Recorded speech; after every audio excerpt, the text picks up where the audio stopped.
Hey everyone, and welcome to Almost Cancelled. I'm Peter, that is Connor, and this is our weekly TV news show where we talk about renewals, cancellations, shows in development, casting, all that kind of shit. That's what we do here. That was that was professional until it wasn't.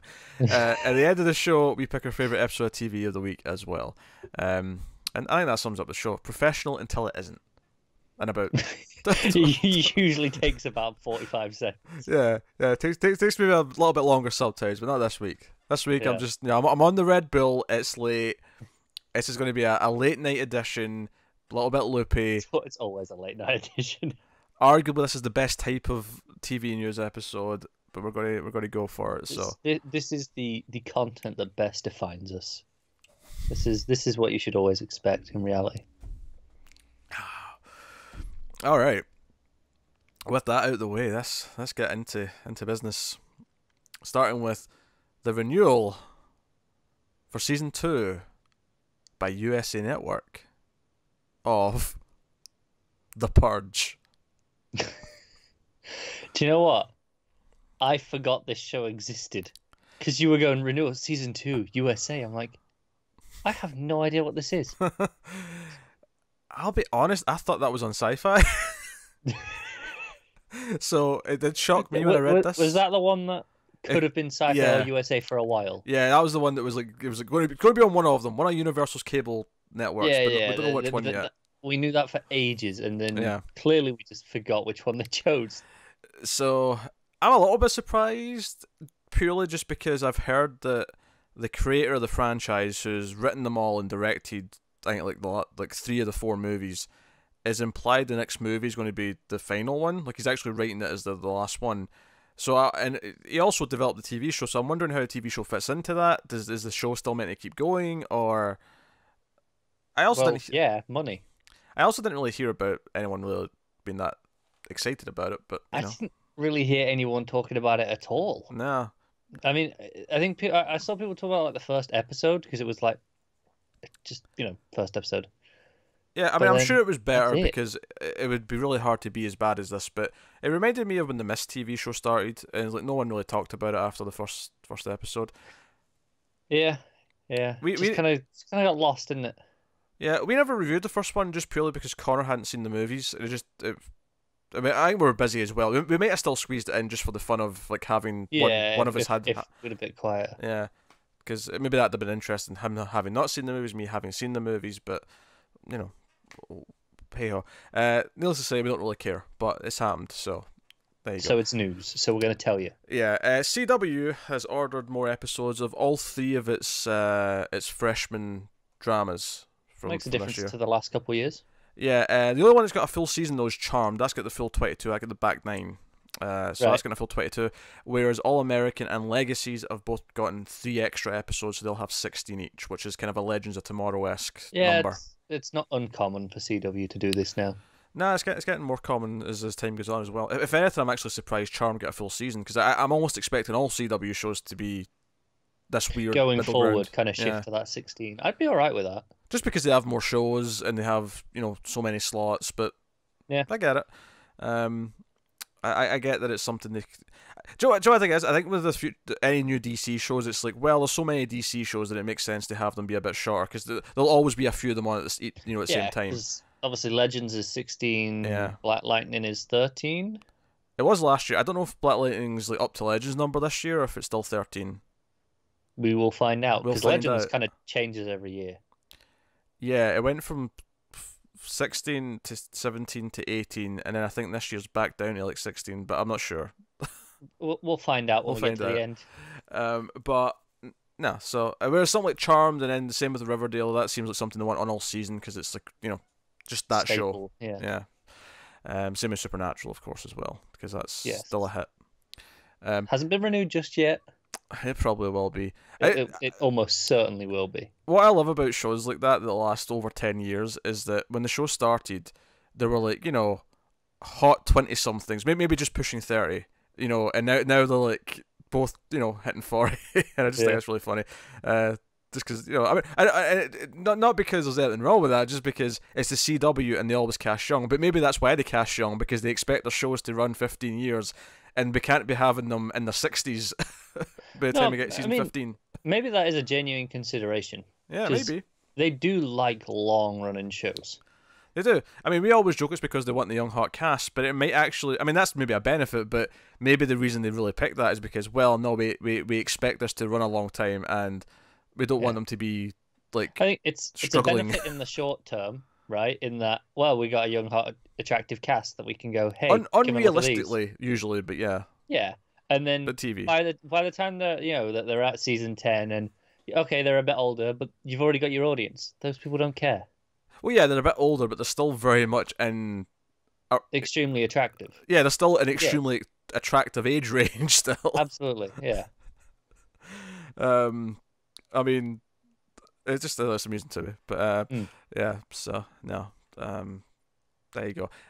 So and then Legacies is the Vampire Diaries spin-off with the spin-off. Yeah, I did hear that got some really good reviews though. Like that's people good are for really fans, said yeah.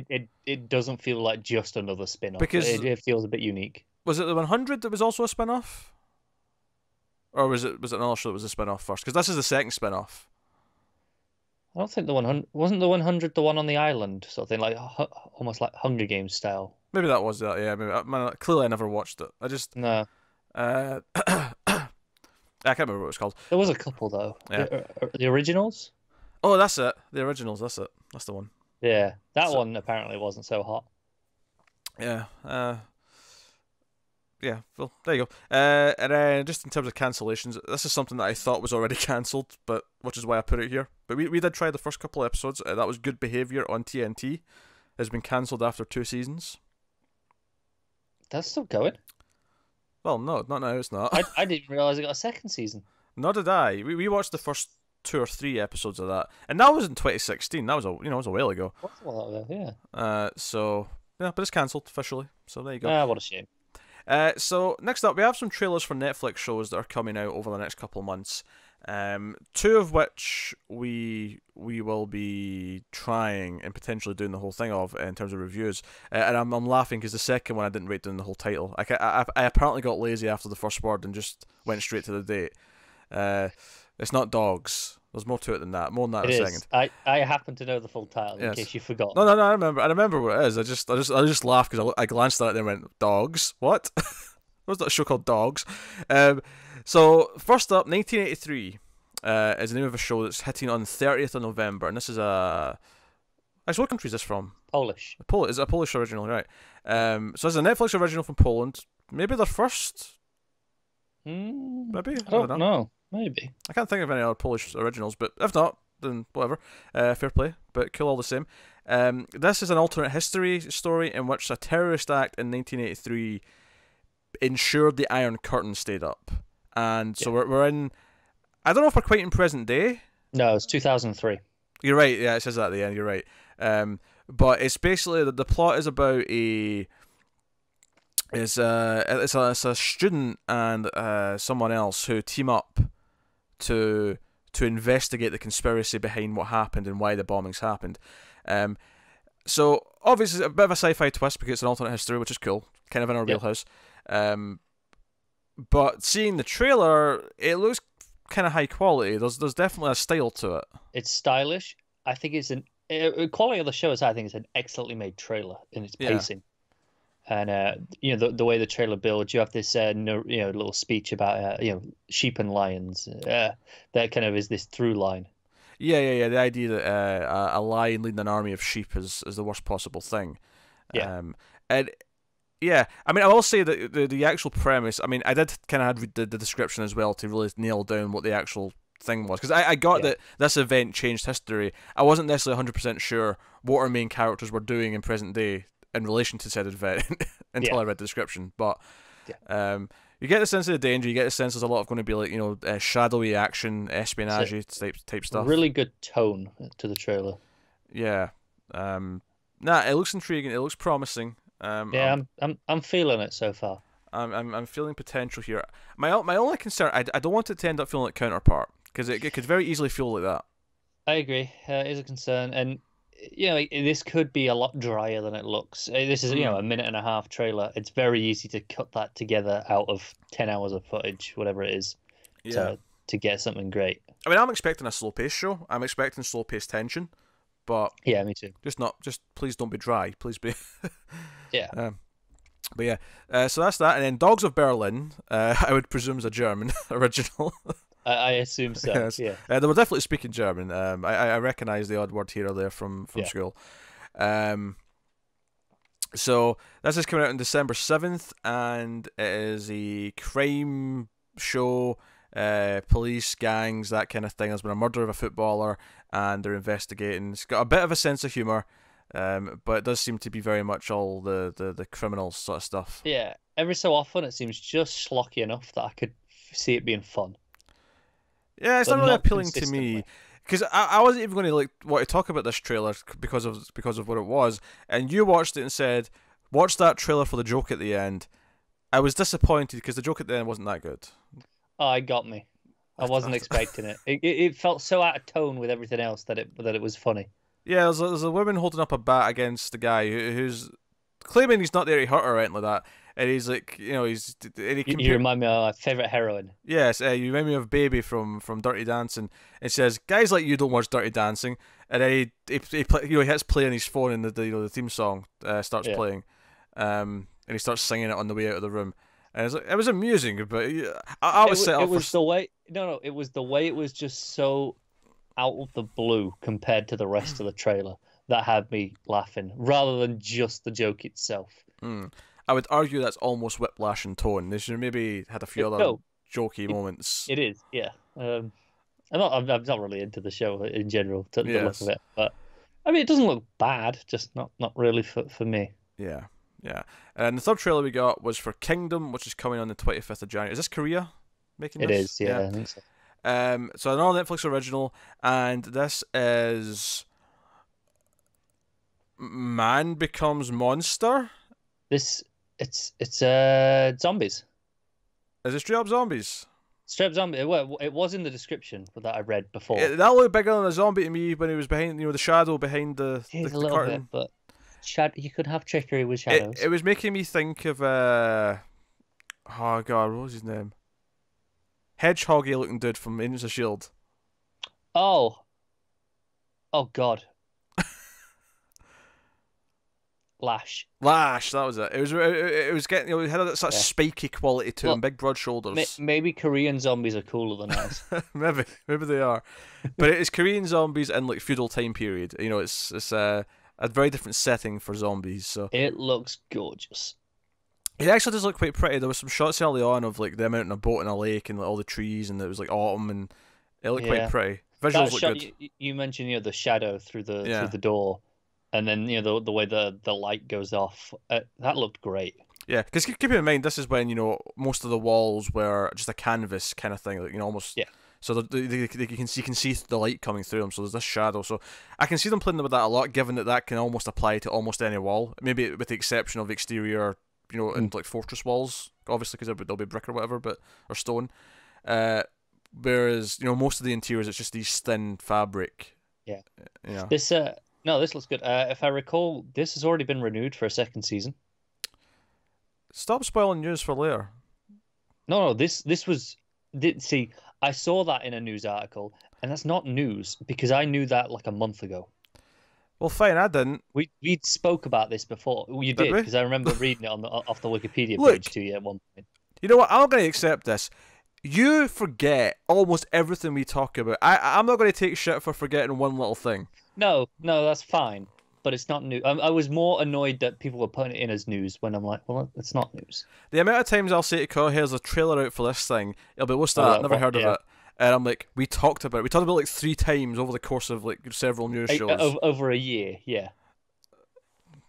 No, it's fine. I'm not annoyed at you. I'm annoyed at the professionals. Kingdom looks good. 1983 looks promising as well. We'll definitely be trying both of those.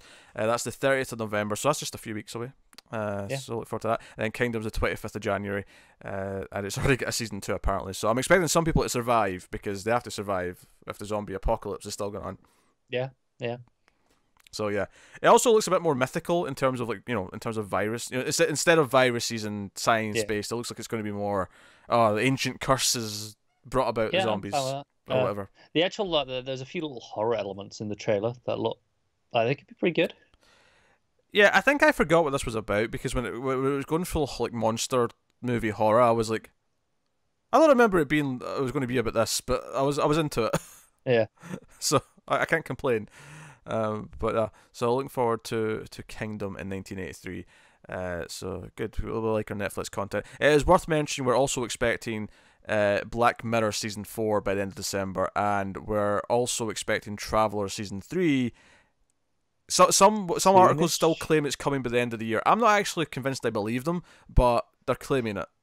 It's not. I mean, it's not impossible. It's not impossible. I mean, if it's going to happen, it'll be at the end of December again. But yeah. But I would not be surprised if it slips a little bit, just into January, February. I wouldn't either. But it's one of those where there's still time for them to announce. There's still time. I'll be delighted if so. I love that show. But yeah, it's great. It's a nice little thing to have over Christmas. Next up, we had some interesting casting for the Watchmen TV show that's coming from HBO and Damon Lindelof. We have Jean Smart, who has been cast in it as an FBI agent investigating a murder.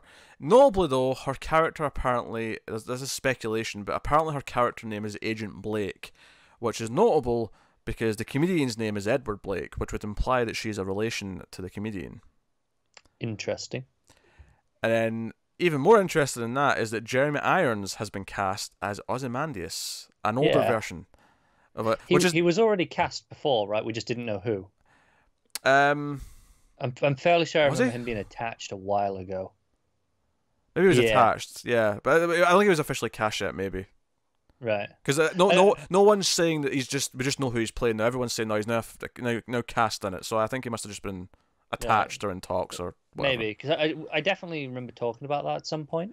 But this is notable because this is actually a character from the books, which up until now we've had no idea. There was one vague comment about it being set decades later, which this would confirm because obviously Jeremy Irons is a spry young man in the book. Yes, he's an older fellow here. Jean Smart, if she is related to the comedian, is interesting as well because given the time difference from the story, she could maybe be his sister or something like that. So someone who was the same age at the time. Obviously, he's long dead now, but yeah. Too old to be like an illegitimate daughter, which would have been too old for that. With the comedian. I don't imagine any like wife he left behind would want to keep his name. So no, I can't see him having had a wife that much. I'm thinking sister or something like that. I agree. But we'll see. But she's a good actress, so she has. Yeah, she's been in Legion and Fargo, and amongst other things. She was in the season of 24 back in the day. And obviously Jeremy Irons needs little introduction. You probably know who he is. But most notably he's the brother of Hans Gruber. Yes, definitely most notably. Hey, it's the first place I ever heard of when I was a kid. Die Hard with a Vengeance. That's the first thing I think of when I think of Jeremy Irons. Yeah, fair enough. It's him playing Simon Says with John McClane. Yeah. So. I mean, it's a career-defining role. Yeah. So, no, it's interesting. It's interesting. We're getting a sense of this now. It's interesting that we're getting kind of a sequel to Watchmen with Doomsday Clock in the comics right now. But this is also going to be a different take on what a sequel to Watchmen would be. So it's interesting. I keep expecting them to cast Superman or something. You know. Yeah. Like, I'm like, oh, when are we getting to when are we getting find out that this is just Doomsday Clock? I don't think about it. I think it's going to be its own unique original thing. It's absolutely nothing to do with Doomsday Clock. Yeah. I can't help but think about it when it's going on right now. I'm excited about it. I am tentatively excited. I'm curious about this dark world, what it can do with it in HBO. Lindelof's TV work is pretty great. Yeah. So, and I say that as a fan of both Leftovers and Lost. So, I'm pretty chuffed about him doing a TV show. So, no, looking forward to it. So we got a big dump of casting this week for Swamp Thing. We mentioned this in the TV multiverse, or television for the multiverse, to say its full title this week. But just to quickly summarise this as well for everyone else in the TV news here. So Andy Bean has been cast as Alec Holland, who is the person who becomes Swamp Thing.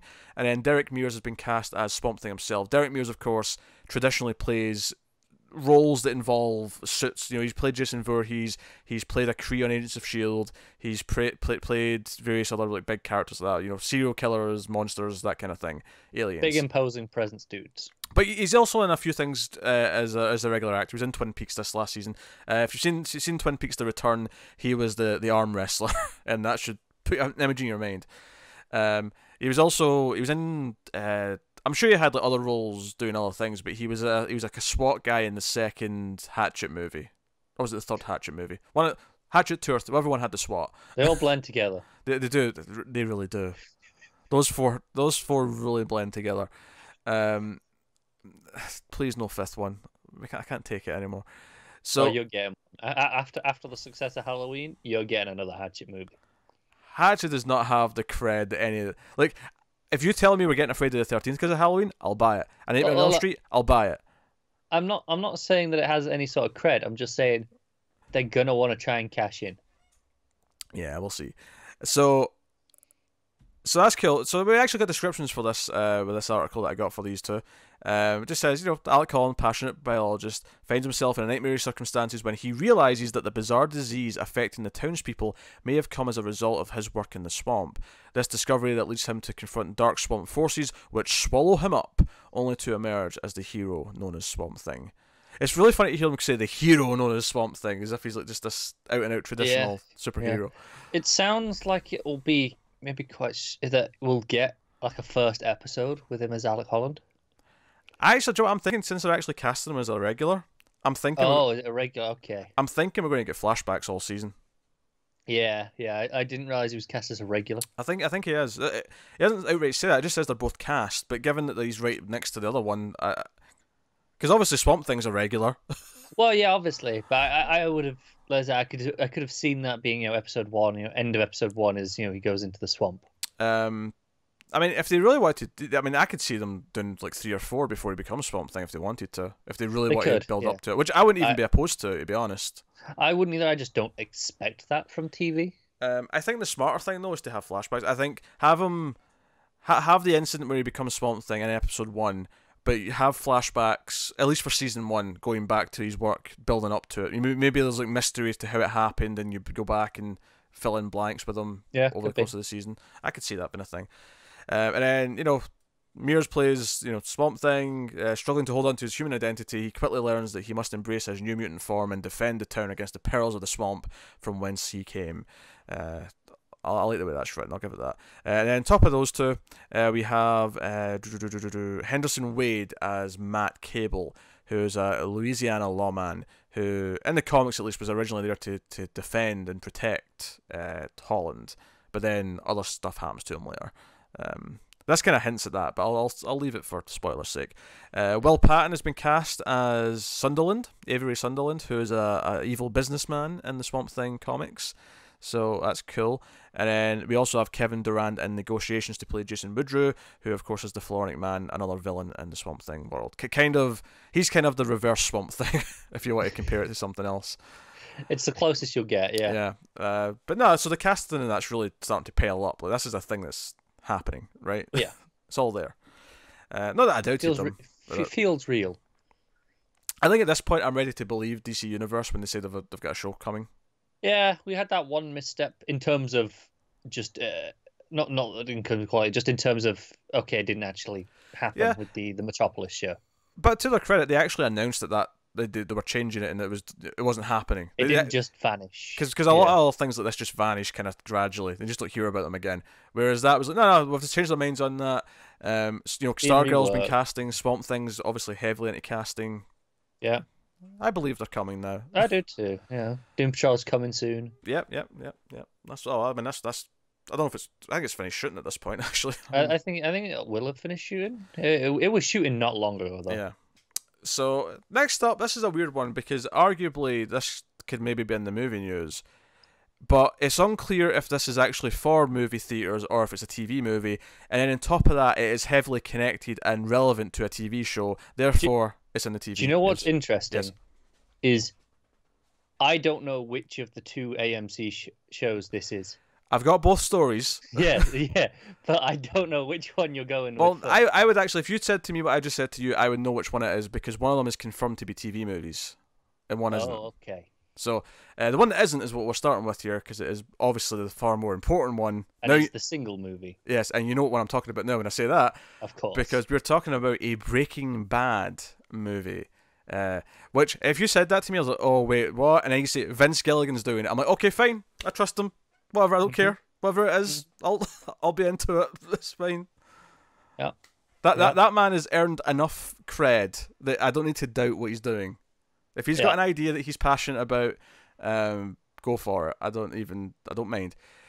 So here's what we know, which is not a lot, but here's what we know. So he's working on a new film with ties to the show.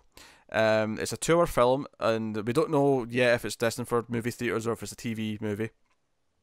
Given the level of quality in his direction and stuff, and he's writing on TV, you could slap that in a cinema and no problem. You could, yeah. But I could easily. If they say this is a TV movie, I won't be disappointed because I don't see the quality suffering for it. No, but it's a testament to the show. You know, like Better Call Saul. You can throw any episode of that in the cinema and it wouldn't look out of place in terms of the quality of the direction. Yeah, in terms of the cinematography, the quality of like just the production. Yeah. Yeah. So here's what we know. Here's what we don't know. Here's some speculation. So we don't know if it's going to be a prequel like Better Call Saul. We don't know if it's going to be a sequel. We don't know if any Breaking Bad characters will be in it. We have a title right now from the Albuquerque Journal. It calls it Greenbrier, but there's a good chance this is just a working title while it's shooting and development. Probably, right? yeah. It doesn't necessarily mean it's going to be called that. But at the same time, it could be. That could just be what it's called, and we'll find out why it's called that. As we go. Yeah. But the one thing we have about plot is that, and this is very vague, but it tracks the escape of a kidnapped man and his quest for freedom.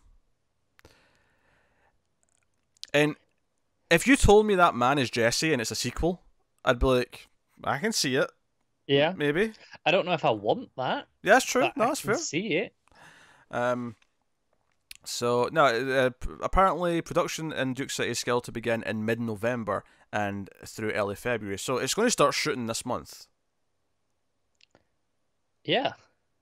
Okay. Which means we should find out more soonish, because stuff's going to start leaking. Now, the upside if this is a TV movie is it'll mean it'll come out much quicker, because they tend to have a quicker turnaround and put things out. Yeah. You know, we could see it in spring. Yeah, summer at the latest. In the spring, yeah, early summer, if it's a TV movie. Which would be cool. But this is, I mean, I never thought we were going to have like a full Breaking Bad universe of shows and stuff like that. But it is this interesting little new, like, precedent that we're setting up here, where he might just decide to do a standalone story set in the world, even if it's no characters from Saul or Breaking. I mean, I would expect if the main characters are all new or they're connected to maybe characters, we might get cameos from smaller, kind of like how some of the cartel figures might pop up between the both shows right now. I could see, like the twins or something, or Gus Frings maybe related to what's going on. Yeah. But we don't necessarily get that. Or if it's a sequel, then I could see it being like a knock-on effect of someone else. I don't know. It's interesting. I'm really intrigued to see whether or not. So we know there's another season of Better Call Saul coming. Yeah. We don't know if it's the last season or not. We're working under the assumption that it could be. It could be, yeah. If I'm intrigued as to whether or not this comes before or after that season, because obviously, we have the future sections in Better Call Saul, which are like, a sequel to where we left him in Breaking Bad. And if this takes place after that, do we get some involvement with however that wraps up? Maybe. My gut right now, given when it's shooting, is that we'll get it before season 5, and I would maybe suggest that it might be loosely tied in some way to what season 5 of Saul's going to be. Not that I think Saul's going to be the main character, because then it would just be 2 episodes of Better Call Saul, but I'm wondering if it sets up a new character for the next season. I'm wondering if it sets up maybe there's like a main case that Jimmy gets next season or something, and it comes from this movie. But But it's funny because I think with a lot of other franchises, I'd be kind of like, okay, yeah, you want to milk this and do another thing. But like I say, Vince Gilligan, like he proved that he could take a prequel, which is an idea that typically I will balk at because they usually suck. Yeah. And he made it excellent. Like, no, it's true because I remember excellent. when Saul was announced, and my reaction was, really? Yeah, I hope it's good, but I'm not. And I remember that relief about 10 minutes into the first episode when I just went, "This is actually really good." Yeah, he's not missed a step. This is really good. Yeah, but there was when that announcement. I remember just being like, "Why? Why are we doing this? Who's asking for this?" Right? And it turned out he just had a good story to tell about Saul's character, that his journey. Pretty goddamn great story. And a set of supporting characters we didn't even know at the time. We knew Mike, obviously, but Kim and Chuck and an incredible team of directors. So, yeah, obviously I'm excited. Like, yeah, I'm pumped. Yeah. I mean, even if this is just a 2-hour standalone movie that's somehow loosely connected to Saul and/or Breaking Bad, almost like, hey, season 5's not coming till like November next year. Here's something in May to tide you over for a little bit.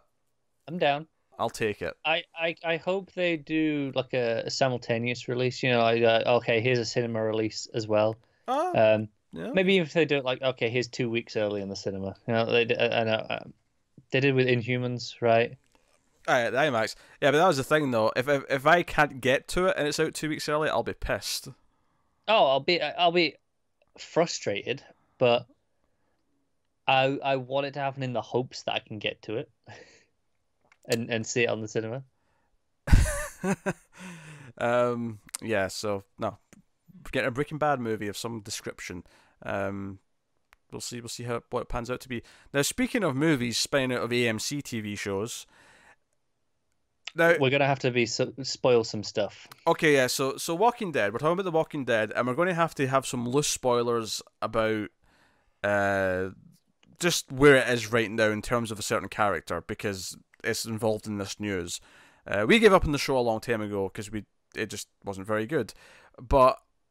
So here's the thing. So we actually talked about the news a few months ago when they announced that Andrew Lincoln was leaving the show. He was obviously the main character from season 1. It's on its 9th season, I want to say right now. Jesus, it's on 9. Yeah. I thought it was on like 7. And they announced that he was leaving after X number of episodes, and that was him done with the show. And you're gonna have Norman Reedus, you're gonna have Michonne there to like kind of carry the torch, and they're going to be the lead characters for whatever long or. I think so anyway. I don't watch the show, so if that's incorrect, then you can fill me in. But here's the thing. So the episode he was supposed to be leaving, and everyone, because it's Walking Dead, everyone just kind of assumed, all right, he's going to have this big death. He's going to have this big epic death in his final episode. Them's the rules. So the episode apparently at the last second he's left for death. A helicopter shows up and saves him. As much I know about it. That's all I know really. This is so cheap. So he's still alive, and they announced the very next day that they're going to make a trilogy of movies with Rick as the main character, as with Andrew Lincoln. And I almost get the feeling like he wanted out of his like yearly contract of coming in and doing all these months. They said as much that he still wanted to be part of the universe, but he wanted to spend more time with his family. Yeah, basically he wanted less hours, and like, okay, how about we do one movie a year instead? Then and it's a couple of months' work, and instead of I mean, I get it. Whatever the schedule was before. 9 years on the show, if it's not where shooting near where he lives, it's months of the year away from your family. Yeah, so no, it makes sense, but they want to keep him around, and which is fair enough. And they're doing these 3 movies that are TV movies.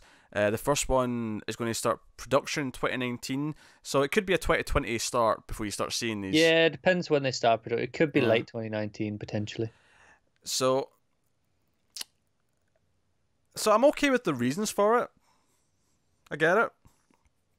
I think where I roll my eyes a little bit is some of the speech here, where they're talking about we're expanding the universe of The Walking Dead.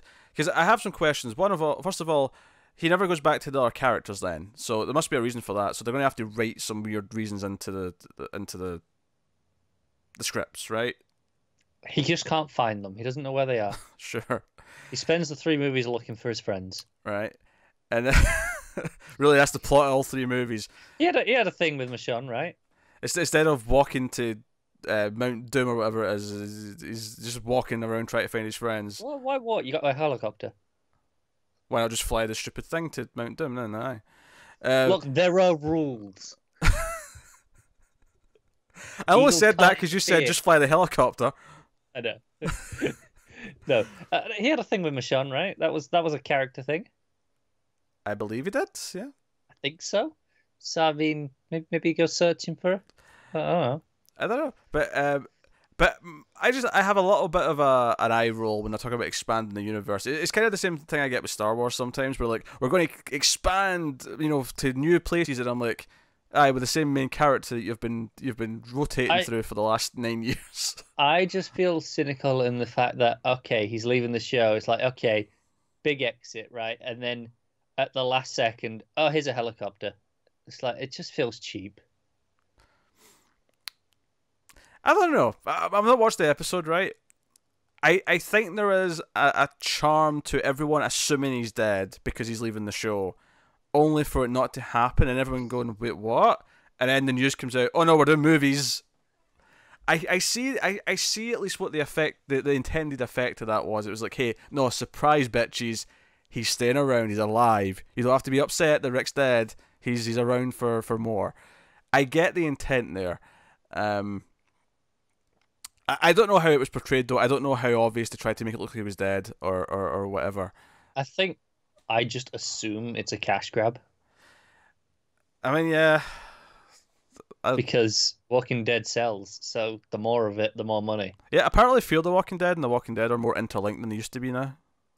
Really? Yeah, I read that in I think it was the same article. That was never the plan when they started, but I think now... I guess went, screw it. I guess Fear the Walking Dead's kind of caught up in the timeline. I don't know how connected they are, because obviously they're still two separate groups, but I don't know... Right. Yeah. It was one sentence in an article,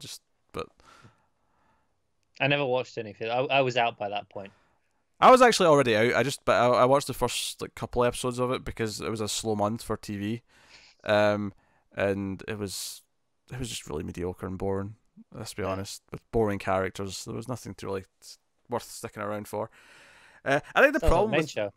Sorry, sounds like the main show now. Well, that's the thing. I think the problem with doing a spin-off of a show and then having it just be the same thing, it's just a group of characters running around from zombies again. There's no reason for this to exist. There's nothing different about it, yeah. Yeah. Whereas if you're going to do a spin-off to the hit television show Buffy the Vampire Slayer, you have the older age character, you have the more adult show where Buffy's a coming-of-age story for all the characters, where they're all growing older and they're learning lessons of life. Angel's more about remorse, and it's about atoning for your sins, and it's in the big city. It's a whole thing. More of a PI show. Mm-hmm. Talk about spin-offs. It's a perfect example. I mean, you couldn't have got it when we were talking about all the spin-offs earlier. for Vampire Diaries. We went through like 3 of them. Sure, but I'm making more of a point here. A good Buffy reference is one that makes a valid point in a discussion at the same time. That is what I truly aim for. I don't always achieve it, but that is what I aim for. Yeah, you definitely don't always achieve it. Half the time you just mention it and went, oh, that'll do. Gotta get the cheap pop. The fans want the Buffy reference, they get the Buffy reference. No, they don't. They're sick of it. They're as sick of it as I am. That's not what I'm seeing in the comments. Well, those comments are all just spoof accounts. They're all you. You got time. Honestly, I think their favourite part of the Buffy reference is you hating them. Probably, yeah. You're just making it stronger. You're making it a better beast. Yeah, I know. Oh dear. So yes, Walking Dead's getting a trilogy of TV movies. Please be excited. All right, well, we're on to the new shows. We're on to the comedies first of all, as we usually do. Fox has put in development a multi-camera comedy. It's a family comedy from Marlin co-creator Chris Moynihan and American Dreams co-creator Jonathan Prince. The Untitled comedy is loosely based on Prince's life. That's the writer Prince. Yeah, it took me a second. Not the musician. Not the musician Prince. It did take me a second. Yes. Because I'm like, hang on, Prince was one of the guys you just said. Because it wouldn't be Untitled though. If it was going to be about Prince, it'd just be called Purple Rain. Just be done with it. Yeah. But there was a second where I went, Ooh, I perked up, and then I went, oh, never mind. The plot centers on a couple in their 40s falling in love and blending their families. But they love that phrase, blending families, don't they? All these So it's a buzzword. all these descriptions, they love that phrase. All of which is complicated by the constant presence of her eccentric billionaire ex-husband. You know what? I'll give it. That is more of a hook than a lot of these have. It's different. Well, it's slightly different. I imagine it's going to be kind of similar to. I've not seen it, but that movie, I think there was two of them, where it was Will Ferrell's like the new dad, but Mark Wahlberg's like the ex-husband, and he shows up, but he's really cool and has a car, and everyone loves him. I expect it'll be a lot like that, where the millionaire will show up in his fancy sports car, and he'll like be handing out iPads to people and shit. And I would. not giving out iPads, but showing up in the fancy cars. You give out rival brands because you're not supporting Apple. God no. You can have a cheap knockoff tablet. What's your favourite brand of car or make of car? Jaguar. I hope Apple buy Jaguar. Don't you dare. And the new logo will be the Jaguar, and there'll be an apple in front of them. The bite's them. The Jaguar's taking the bite out of the apple. We're done here. So I'll come full circle. All right. So yeah, so sounds whatever. Sounds like a family comedy. Next up, Fox has acquired and put into development a comedy called Best Lives. It is a comedy script by the Goldbergs and Downward Dog co-executive producer Daisy Gardner. The project is a family comedy about a brother and sister who are each starting over after a divorce. Starting over again, that's a big theme this year. Yeah. The child-free brother, who has just left a one-year marriage with a cat, is convinced he's going through the exact same thing that his overstretched sister, who just left a 10-year marriage with a kid, and doesn't get that their challenges are completely different scales of magnitude. Ultimately, they manage to pull each other through, and they discover that the elusive best lives they've been chasing are with each other. You know, I get what that means, but that almost sounds like they go to incest at the end. It does. I think I'm way too tired for this, because there was just a second where you said, "Oh, this 1 year marriage with a cat." No. Like, what? No. I got there. Yeah. I got there. He left the marriage. Just for a second, I was like, "What is this show?" And he has a cat. I got it. And his sister's annoyed at him because he keeps complaining about how hard life is, but she's got a 10-year-old after a 10-year marriage. Yeah. No. I got there. I just took me a few seconds. Yes. Yeah. Okay. Weird phrasing though. Single camera, I think. Doesn't actually say. Could be either, I suppose. It's on Fox. Yeah. Fox do both. Yeah. Chris Hart's executive producing a project called Don't Call It a Comeback that is currently in development at ABC and comes from writer and executive producer Courtney Lilly. The series is a single camera family comedy about a 40-year-old divorced dad who had one hit with a PM Dawn type hip hop group back in the 90s. I don't understand a lick of that. PM? What? PM Dawn type? What? Is PM Dawn? PM Dawn, yeah. Is that an artist? I assume so. Okay. So yeah, had a hit back in the 90s, and how he uses his attempt at a comeback to get his swagger back in parenting, relationships, and life, and prove that no matter where you are, your best days are ahead of you. That's also a starting over thing. It is. Starting over is a big theme this year. I feel like a lot of execs are like, man, all these baby boomers who are depressed about millennials need some hope. So let's imply that they can all start again. Yeah. It does feel like people want fresh starts this year. Yes. Baby boomers are probably this is more Generation X, but still. Yeah. You know what I meant.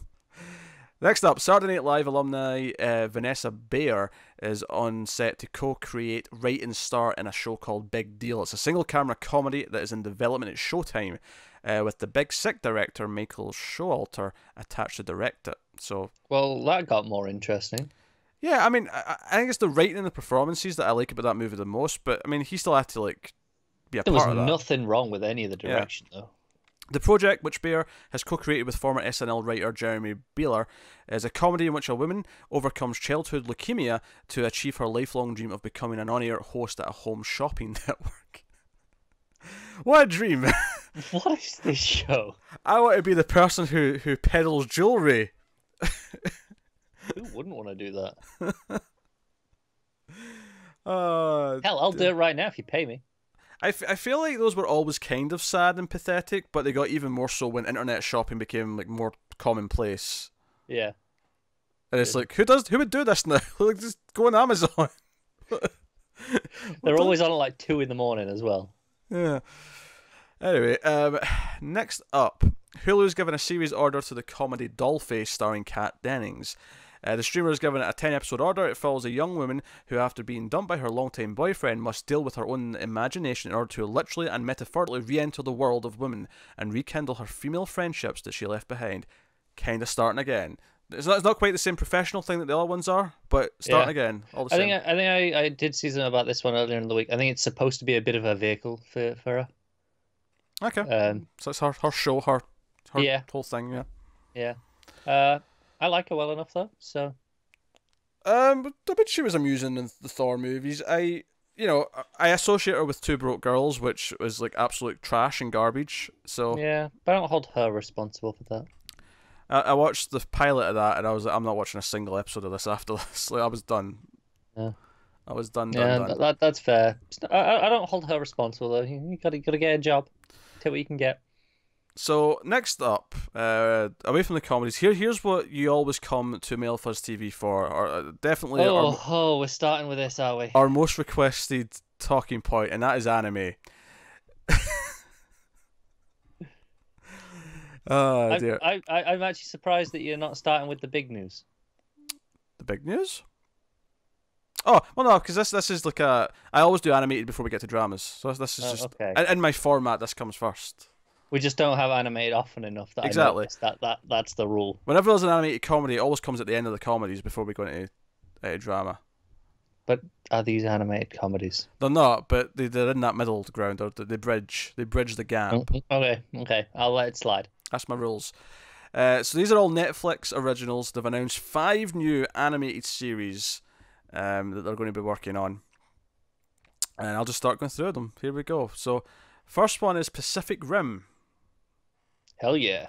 Which expands the world of the 2 live-action movies of the same name, returns to the epic battle of kaiju and Jaegers. The original anime series follows 2 siblings, an idealistic teenage boy and his naive younger sister, who are forced to pilot an abandoned Jaeger across hostile landscape in a desperate attempt to find their missing parents. Co-showrunners are Craig Kyle, who worked on Thor Ragnarok, and Greg Johnson, who worked on X-Men Evolution. I hate that this sounds good. Like, sounds so good. I really like the Pacific Rim movies. Yeah, me too. They're a blast. People shit on them, but they're just the right tone of B-movie love for me. Yeah. They just work. And one of my favorite things about the second movie was the kid. It was the wisecracking teenager who was like a bit of a makeshift mechanic. Yeah. And all the different Jaegers kind of popping around. So the idea of 2 like hopefully likable kids like using an abandoned Jaeger is really appealing to me. So damn it, we're going to have to watch this. We're rolling you in. The anime is coming. Oh my god! Oh, this makes me so happy. Finally, gonna have to cover anime. The Castlevania counts. I suppose it does, actually. Yeah. But so shut up. We're having a full anime slate. And those Godzilla movies count. Yeah, but they're movies. I'm talking about shows. Hmm. We're gonna have an anime section. It's gonna be a full thing every week. No, shut up. No, it's not. Every week. No. We'll work through some of the other Netflix ones. We got some good ones to go through. No. Never. Oh, I'm finding the time in the next few months so that we can do one. You'll never take me alive. I remember you agreeing to do it. my word is fluid, like the time stream. It can alter and divert. Then why should we take anything you say seriously? The amount of things I've got you to agree to when you're drunk, and I've not made you uphold it. You can let me pass on this stupid anime comment, right? I would, but this thing is good, so. Also, best thing this week, by the way, we're watching Arrow together, and there was a scene where something else was annoying Connor, and I can't remember what it was, but I yelled out, because Connor has a fear of needles, and he gets really upset whenever someone gets jabbed with a needle, and we'd already just watched Titans together, and there was a needle that came out of nowhere in that really bothered him.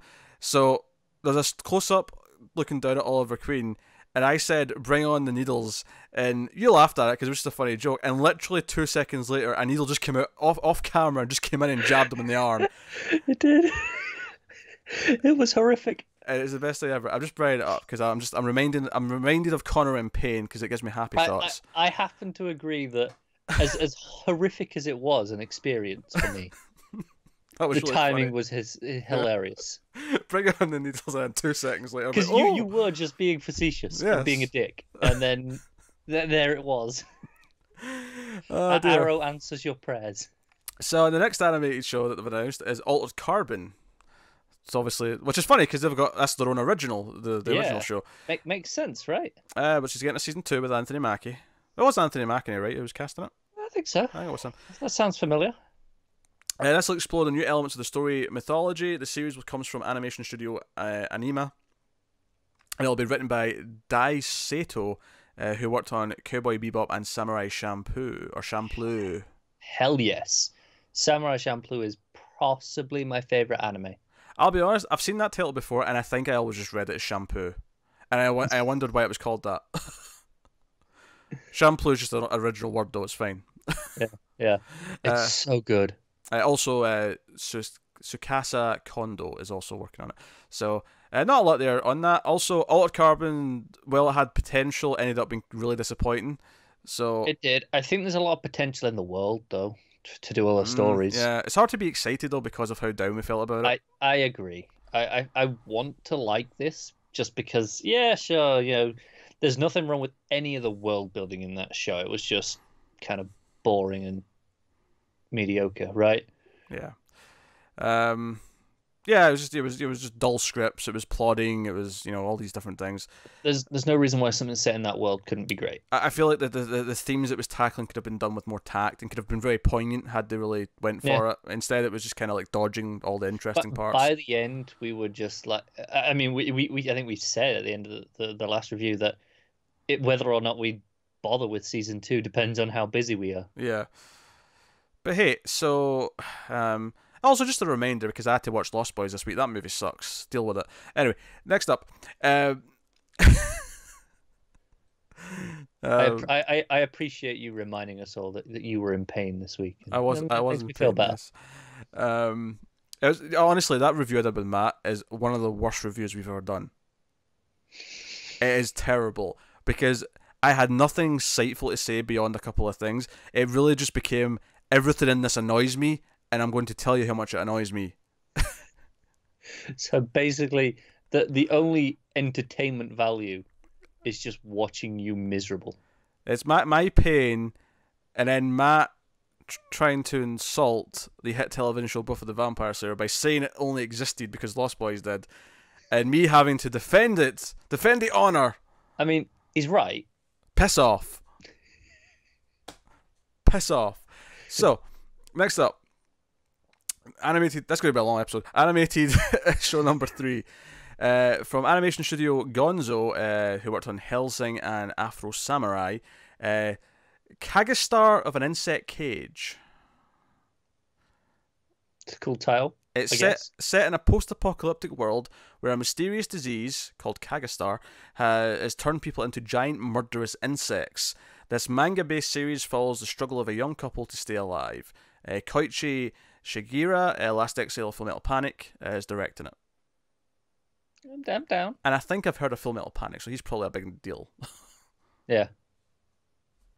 Next up, it sounds okay. But yeah, not. It sounds too anime for you, doesn't it? I mean, I'm cool with post-apocalyptic. I'm cool with monsters. It's the anime version that I can see in my head that I'm not as into. We'll try it. If this was a live-action movie, I'd be like, yeah, hell yeah, come here. Yeah. So there's a lot of anime concepts that if you remove them from the rest of the anime, I'll be into them. Pacific Rim's a key example. It's so anime, right?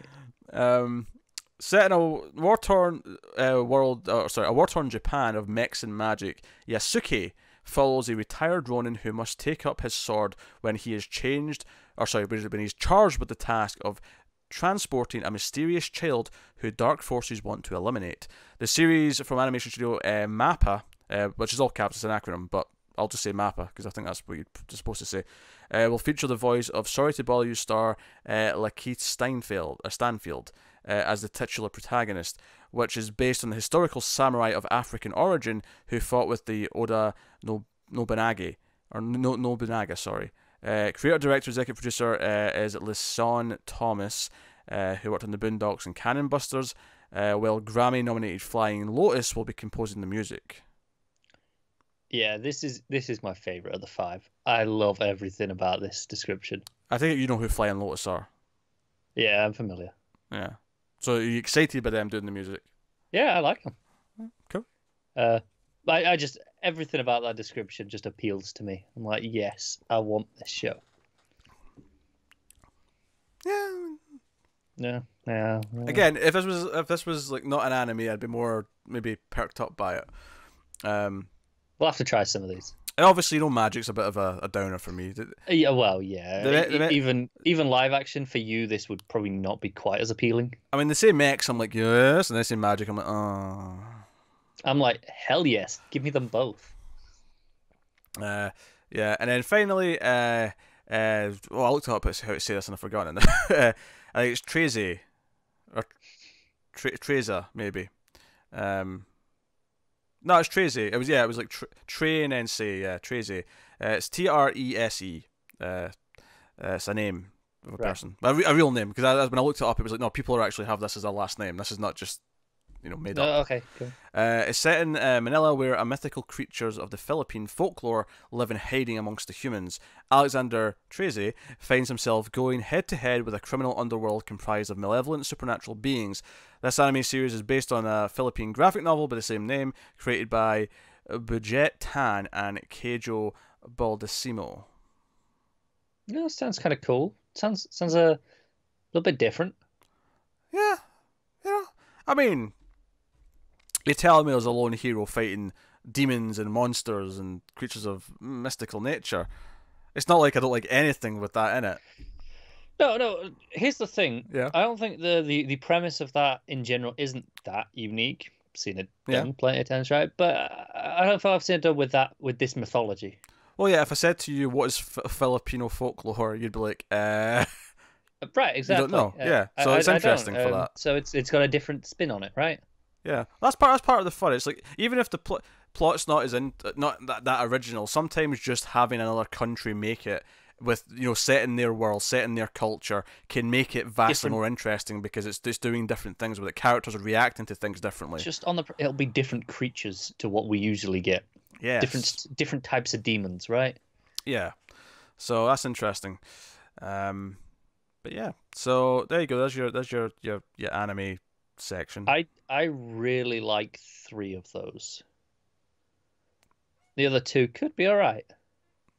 I am making no commitments to try them all. I'll try Pacific Rim's a shoe-in, but the other 4 I'll make no promises. Yeah, we'll get some trailers. Busy schedule withstanding. So yeah, if they hit at a quiet time. Yeah.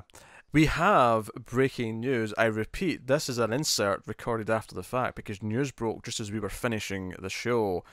This will be inserted right before the Star Wars news because this is more important. So, I like how you just spoiled the news for people. And the reality that it's actually right after anyway, so it's fine. Yes, but the Star Wars news coming up, but this is more important because Star Trek's better. So that Star Wars news is so much bigger. What's funny about it though is that in a minute when you hear that Star Wars news, we talk about Star Trek having shows all year round, and we've been waiting for more news about that. Here it is. Here's some news about more Star Trek.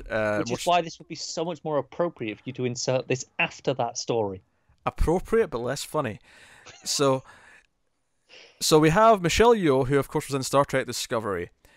She is in talks to reprise her role for a new spin-off centered on her. Yes.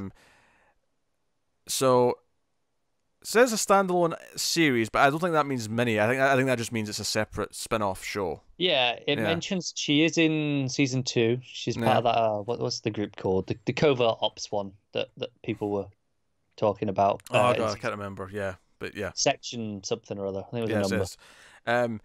But because Cara saw this news, and my first question was, is it a prequel with the original character, or is it the mirror version? And that's a bit spoilery to say that, but just without giving you any details. Emperor, yeah. But by the end of season 1 of Star Trek Discovery, we have like the evil version of her character from the mirror universe is in the world.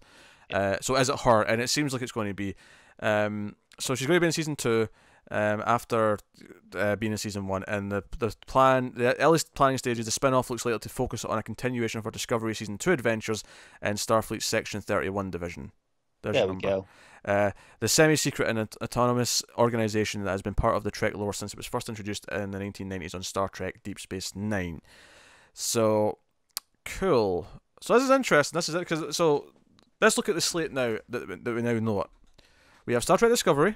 We have a Picard TV show, which, as far as I remember, is not branded as a mini. That is a full-fledged show. I don't recall ever hearing it being called a mini. We now have a spin-off with Michelle Yeoh's character, who's a bit of an anti-hero by her nature because she came from the mirror world. Right?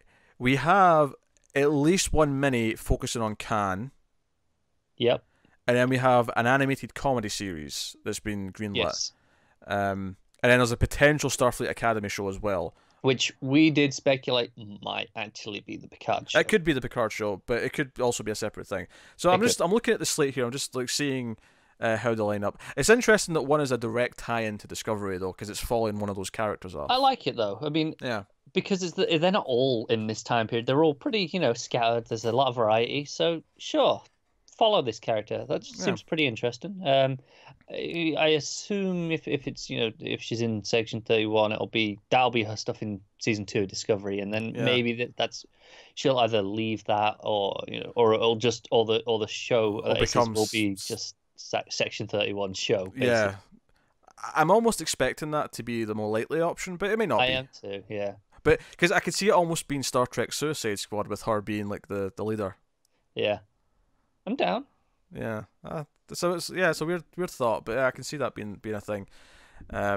She'll cross lines that the rest of Starfleet won't because of where she's from, but she's got a heart that's growing over time because she'll be more respected and trustworthy or whatever. There's potential. The story's obvious. It's very similar to like a robot gaining sentience. Is this evil person from an evil world like gaining feelings and conscience? Yeah, but there's no reason that I won't enjoy that. No, I'm down. Season 1 of Star Trek Discovery had its problems. It's so annoying right now. We have nothing else to judge these on other than season 1 of Trek Discovery. Yeah, but season 2, the trailer was much better. Tone was definitely a bit more upbeat, more jokey, more things going on. And obviously, even though we were down on season 1 of Discovery, all these will have a lot of different showrunners. Kurtzman's at the head of it all, don't get me wrong. Hell, even season 2 is a different showrunner.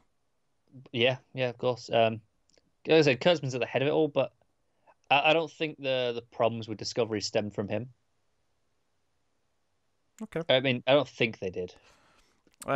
He's been tied to a couple of really questionable movie scripts. One of which was actually Into Darkness, which pretty rough. No, he definitely has. But I mean, season 1, I think a lot of the problems can be blamed on the shifting showrunners, right?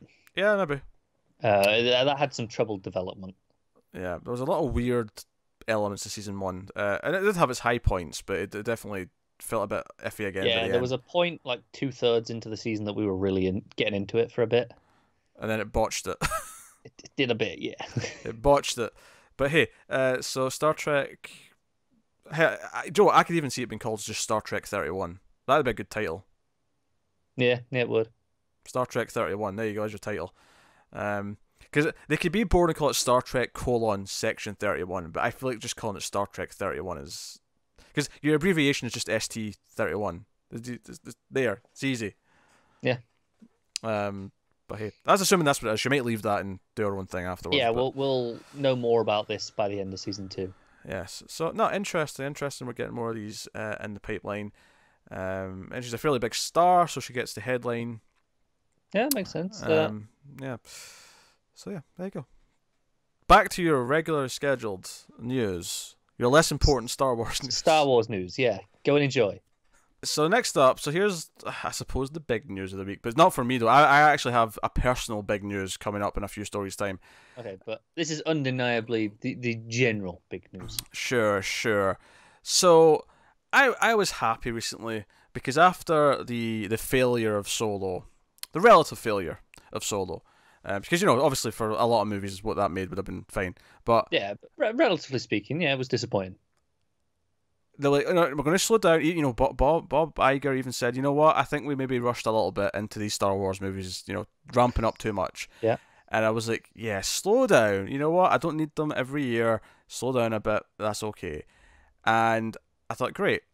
And just as that happens, within months, the TV shows are coming out. Because I was fine with the one. I was like, okay, they're doing the one show for Disney, which is now called Disney Plus. It's like a little plus sign. Play was never official. It was it got picked up and everyone just assumed that was the thing. But this is straight from Iger now, though, isn't it? Yeah, because it matches one of their other things. Is it Pixar Plus they've got or something like that? They've got another thing. It's got the same naming system. I'm only familiar with Disney Life, I want to say it was called. No, they've got something with the Plus. So it's like it's matching their naming system from something else. But right. Regardless. So we got our Star Wars TV show, and we had the Mandalorian already, and that's obviously the Jon Favreau one with the fat looking asshole, right? Could be a delightful character for all you know. Could be your new favorite Star Wars character. Well, the bar's not that high, but that's not true. He's not topping Han Solo. It's not happening. No, probably not. It's not. No, it's not topping Han Solo. Not topping Leia, most likely. You know, did you want to top Luke? Yeah, you could top Luke. Looks alright. He's kind of the bland one. The other two are more interesting. No, I don't disagree with that. Luke is kind of the bland one. That's kind of the point. I mean, Star Wars fans hate me for saying this, but Jedi are the worst part of Star Wars. I like the Jedi a lot, but they're not necessarily my favorite stuff. Jedi Council is like this awful thing. Anyway, so new Star Wars TV show, and so that was in another one. Not only like here, and this could end up like Star Trek on CBS All Access, where they always want one. Like there'll always be one Marvel and always one Star Wars thing at any time. That may be. I wouldn't be too surprised. That may be what they're going for. In which case, fair enough. I can't really. I'm fine with Star Trek doing it, so I can't really complain that Disney are doing it with Star Wars. No, that would be a bit hypocritical, wouldn't it? As much as the thought of having to try them all is upsetting to my nature, but here's the thing: I'm especially annoyed at this one because not only is it another Star Wars show, which could be a cool little thing if it was something random. Yeah, you're not totally against the Mandalorian, are you?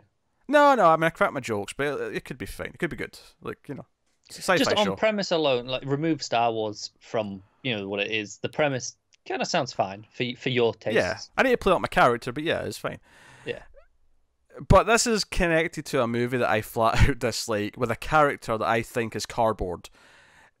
So it's connected to Rogue One, a Star Wars story, and Diego Luna is going to come back and play Cassian Andor. So remind me, was he like the second? He was the second in command. He was the one that argued with Felicity Jones a lot. Yeah. He was the captain of the ship. Right. Friends with the droid. Yes, cardboard. So I really disliked the characters in that movie. I thought they were atrocious characters. I like most of them. I might agree that he's the least interesting, though. And now we're getting a whole TV show set around him, but it's obviously set before that movie because spoilers. It can't be set after if it's about him. So Lucasfilm's producing the series, which will go into production next year, which makes sense. It'll be coming after the Mandalorian, which is already shooting. It's about the adventures of rebel spy Cassian Andor during the formative years of the rebellion and prior to the events of Rogue One. So this is essentially set between episodes 3 and 4. Well, episodes 3 and Rogue One are supposed to be more accurate. Yeah, pretty much. Sure. I mean, I like the sound. I think he was the least interesting character in that movie. Don't get me wrong. I like the sound of it being kind of a spy show, right? Because that was his job. He was a a spy for the rebels. Yeah, I mean, it's the sort of thing where they'll have different people working on this, I presume, than worked on Almost certainly, the movie. So I mean, he could be a much better written character. He could have way more personality. He could be likable even, or interesting if he's not likable. Because you'll have to be both. I mean, it's great when it's great when a character is both. But you only need one of the two. You can be likable, or you can be interesting. I can hate a character, and they can still be a really good character. Yeah, they can be interesting but not likable. They can be likable but not interesting, and either one can be fine on its own. Obviously, both at the same time is fantastic, but doesn't necessarily make them better than just one or the other. Yeah, but you need one or the other. If you have neither of them, you get most of the casts of Star Wars or Rogue One, the Rogue One story. You know what I mean? A Rogue One story. Star Wars, a Rogue Nation. Ethan Hunt's taking on the Death Star. Yeah, just for reference, there was a thread in the Marvelous Facebook group a few weeks ago, and Peter was referring to Rogue One as Rogue Nation. About 4 comments in a row. Yeah. Just completely obliviously, and just no one corrected him. Everyone knew what I meant. We know what he's on about. They knew I was ragging on Star Wars. It's fine. Yeah. So I mean, I'm not excited. Obviously, this was news that I was like, whatever. No, I'm not as excited about this as I am the Mandalorian, because that one, I like the concept a lot more.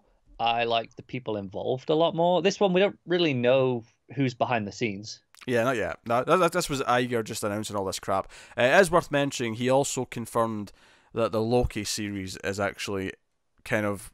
It is happening, yeah. But it doesn't mean to say that the Scarlet Witch or the Falcon and Bucky ones aren't happening. It just means this one's the furthest along, to the point where Tom Hiddleston's actually talking about it in interviews now, because they were asking him about it over the week. Yeah. So... That's just cool, right? I mean, yeah. To get the I mean, we were kind of assuming, it's probably happening, but I it's nice to get the confirmation. I think all 3 are happening. They all seem pretty likely. Reasonable bets, yeah. I'm kind of into this service in general. Like, I like the idea of, okay, let's give these 10 episode series. The Marvel ones, I think that we were told they were limited series, right? Yeah. This one is probably not. I would assume this is something they'll get 3 or 4 seasons out of. Oh, maybe, yeah. At the same time, though, I wouldn't be completely shocked if they turned around and said, "No, this is a 1-season limited 10 episodes." No, it could well be, but I'm just this was never mentioned as limited, so I'm just assuming more. Yeah. But I'm all right with it. I would really. This is just me now. I would really like to see some of the characters from Rebels pop up in this show and get some live action debuts. I think we're more likely to see them in a TV show on the service than you are in a movie. Oh, definitely, yeah. So I wouldn't actually be surprised if some of your animated characters do pop up. I would hope so. I mean, it would be. It's not like a deal breaker. It'd just be nice.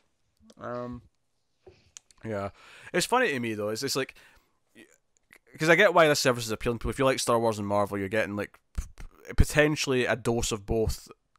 Hopefully high quality at the same time. And all I could think was, if this was like DC shows, which I mean I know kind of exist now, but if it was DC and Star Trek, just to flip it to the opposites, you'd be all over it. I'd be way more excited about it. Yeah. And obviously those both kind of exist just separately. Yeah, these aren't your franchises as much as those are. I am interested in Marvel to a point, because they do make enjoyable things and I have fun with a lot of it. And I can enjoy Star Wars, although I've been feeling kind of down about it after the last couple of movies, but. I think though, I think you might enjoy if the quality is there this more. I think maybe TV is a better fit for Star Wars, so because of the serial nature of it. So I do think it works better in the serialized format. Like, I think the animated shows they have to not rely on referencing the movies. They have to.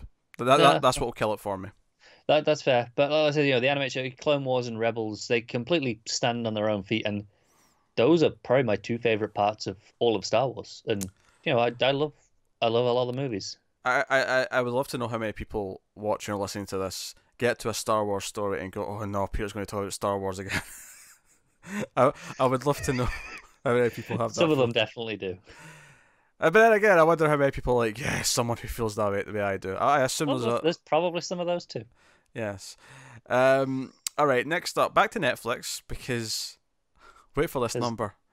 Netflix announced 17 new Asian original productions from Japan, Taiwan, Thailand, and South Korea. This is on top of the 5 anime ones. Yeah, this is separate from the anime ones. Okay. Are we going through all 17? And they're set to announce 9 more later. 9 more projects from India later this week, so different country, but still in Asia. No, we're not. We didn't get something for all of them. We got like 3 of them, maybe. Some info. Okay, good. I wasn't sure I had 17 in me. Part of me hoped there would have been, no, just for the fun of it. Okay, 17 to go. Let's do it. Buckle in, folks. No, we got information on a few of them. I assume a lot of them might have just been titles on a list, and and we'll get more later. Yeah, but yeah. So hey, Netflix giving us more stuff to potentially be into, because I'm okay with that, because they have become a phenomenal content provider. Yeah. So first up, from this is the Thai language original, The Stranded, which follows an 18-year-old who survives a devastating tsunami, along with 36 of his fellow students at an elite private school on a remote island in the Andaman Sea. That didn't go where I expected. Yeah. Joe, it's funny, the next one ends up being about a school group of people as well. But elite private school on an island. Yeah, but they survive a tsunami. I mean, it depends what the tone is. It could be very young adult style, where it's just... Yeah, in my mind, what I want this to be is, all these rich kids being like, okay, we have to figure out how to survive in the in like this shitty scenario. Who can make fire? Shit, no one can. Yeah, I'm picturing all these pampered kids being like, shit, what do we do? Yeah, which I can see the appeal of. They could explore that. That could be a thing. And we also got a little bit for Shimmers, which is a good title. It's a drama about 5 teenagers at an isolated school in northern Thailand. I almost read Northern Island. I read Northern and went island, obviously, right? That's the next word. Yeah. But no, Northern Thailand, which is obviously is not an actual country. It just means it's in the north. It's an area. Yeah. Who find themselves haunted by the ghosts of their pasts. Literally or metaphorically? I'm going to assume literally. I feel like that's the premise of the show. Okay. I'm going to assume that. But, hey, this one sounds potentially more, because it sounds more about the drama as opposed to... Whereas the other one I could see being like more kiddie lost, Potentially, yeah. It could be. I mean, it could be good. I don't want to, give shit to The Stranded, because it could actually be a really good story as well. We that's something that I could be convinced on being good with a trailer. Yeah, especially since I'd be more down on it, I think, if it was English speaking. It coming from Thailand, I'm like, I don't know what tone they're going to shoot for with this. Yeah. So it's more interesting because of that. And this is where it mentioned there's a second season for Kingdom, which is where I was going to bring it up, but you said it's already happened, so I'll take your word for it. And that's obviously launching January 25th. And then the last one they talked about was Taiwanese Triad Princess, which is a series that follows Angie, who craves an independent life of her own after growing up in the shadow of her triad father and becomes an undercover bodyguard for a famous actress.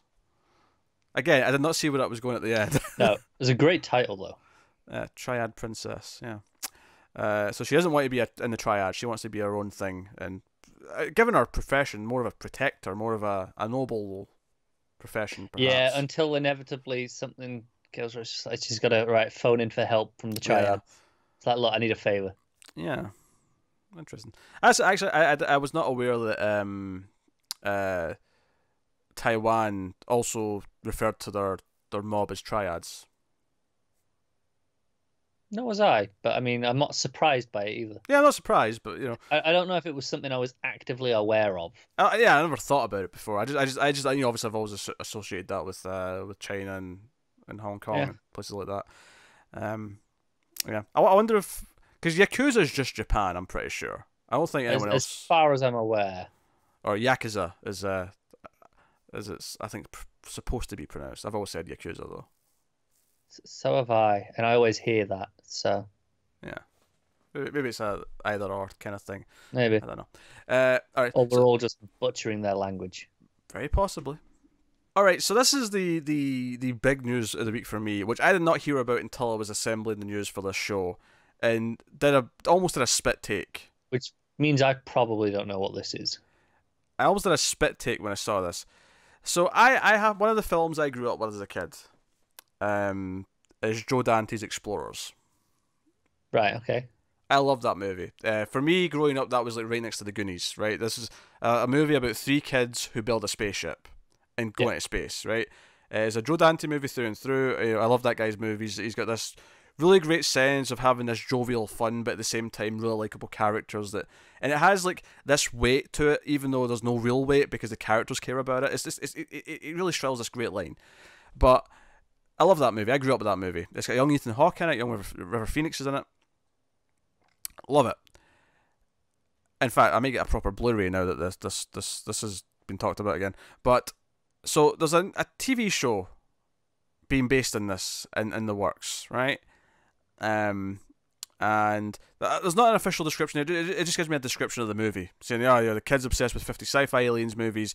He has this dream about a blueprint. His scientist, inventor friend kind of puts it together with, and they get a third friend who kind of helps, and they go off and have adventures. Sure. So you tell me that this movie I love, that I don't feel gets talked about enough amongst people my age group. I feel like most people either don't know about it or just kind of forgotten about it. I only know about it through you talking about it before. Yeah. So you tell me that there's a TV show based on it in the works. I'm like, okay, I'm excited that it will get people talking about it, but like, will it be good? Will it be bad? So what's the extra thing that has you on board? Who's attached? The two people developing this, the team of people writing the pilot, is Cary Fukunaga. Okay. And David Lowery, who you might not know who that is off the top of your head, but I was like, oh, I recognize that name. What's he done? I recognize the name. I'm not sure where from. He wrote and directed A Ghost Story last year. Which you loved. Which I loved. And you've got Cary Fukunaga, who did season 1 of True Detective and Maniac, the Netflix show we just did, in September. Hell of a director. And they're writing the script together, and one of them will direct if it gets picked up. And that's the funny thing, because that's when I looked up who Lowry was, because I read that and went, well, I hope Fukunaga, and I was like, but who's Lowry? And I looked at him and went, you know what? Actually, Lowry can take it. Either or, right? if he wants it. I haven't seen A Ghost Story yet, but I mean, looks like my sort of movie. I think I'll enjoy it. It's a director's movie, like it through looks and like through. that, yeah. And I'm like, these are two like really serious, intense direct. I mean, they've done some fun stuff. Like, I mean, Lowry's kind of bounced around a little bit, but these two are properly high class directors, and they're working together on bringing my childhood favorite movie into a TV show. What's happening? Yeah. What is happening? What devil did you make a deal with? I don't know, but I don't regret it. I don't know if this will be any good. I don't know if it could capture what I love about it, but I'm like, what is the tone of this? If it's I have to. These guys, yeah. I have to imagine this is going to be kind of Stranger Things-esque, because it's that thing. It's the kids in the 80s with the bikes, right? In this case, they build a spaceship instead of discovering supernatural shit. Is it set in the 80s still, do you think?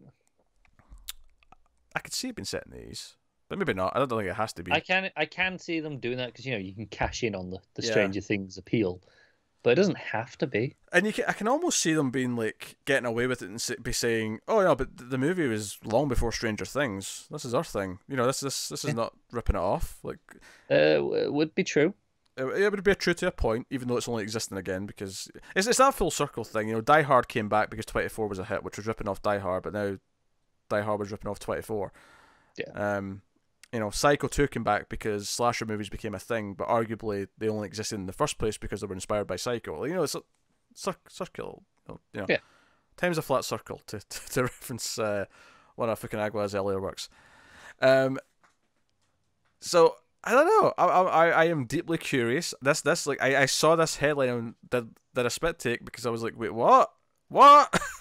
Yeah. Explorers? I've obviously never seen this movie. I'm sure if this show comes to fruition, we will be covering it on Influx just before it launches. Yeah, and if it gets cancelled, we'll do it just randomly. Yeah, sure. Because that sounds fair. Yeah. But it almost doesn't matter if you'd told me any show and then given me those names attached to it, I'd have been interested. I think it's interesting them wanting to tackle this, which by its nature can't be ultra serious. By its nature has to have a little bit of that Stranger Things kind of childlike adventure magic to it. Yeah, otherwise, what's the point? Yeah. But no, I love that movie. That was like, the idea of kids building their own spaceship as a kid was like, yeah. Of course, makes sense. I was into it. Yeah, and I can see like a 10-episode season working at this. I can see, they spend like 7 episodes building the ship, because that's the movie. Like, the first 2 acts. Not until the start of Act 3 they finally. Well, they take it up a little bit, but they don't go into space until the final act. Yeah, I guess though, do you save that for the end of season 1? Is that the final moment, them actually breaking the atmosphere? Yeah. Yeah, maybe. It depends. I always suggest this, but I could for the sake of having like some of the space stuff as well, I could see there almost being like a flashback structure of some kind, potentially. Potentially, but I mean, that undermines the build a little, doesn't it? It does. Or okay, let me rephrase that. Not flashback structure, flash forward structure, and get glimpses of like what's to come. I could see that maybe happening or something like that. But who knows? I suspect it'll be its own interesting version of it, if nothing else. I trust those people to give me something worth talking about, and not just like a soulless rehash of the movie. Yeah, like I said, it almost didn't matter what the show was. You put those names on it, I'm gonna be interested at a base level. Like that description could have been just a standard, crime show, and then I'll go, well, okay, but those are attached to it, so I'm interested. That's how it works. But this is an interesting project for them. Yeah. Out of sheer curiosity, I really hope it happens. Just because I want to see. I want to know what this looks like. Yeah, from them, what is this? Yeah. So beautiful. So next, let's move on. They can't spend all day on my personal dream coming. It's not even a dream. It's just it's like a. I don't know. I didn't know I wanted it.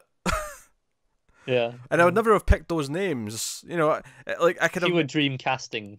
I would have maybe said like, oh, I could see like Matthew Vaughn doing a good Explorers reboot or something like that. But like, I would never have suggested those guys.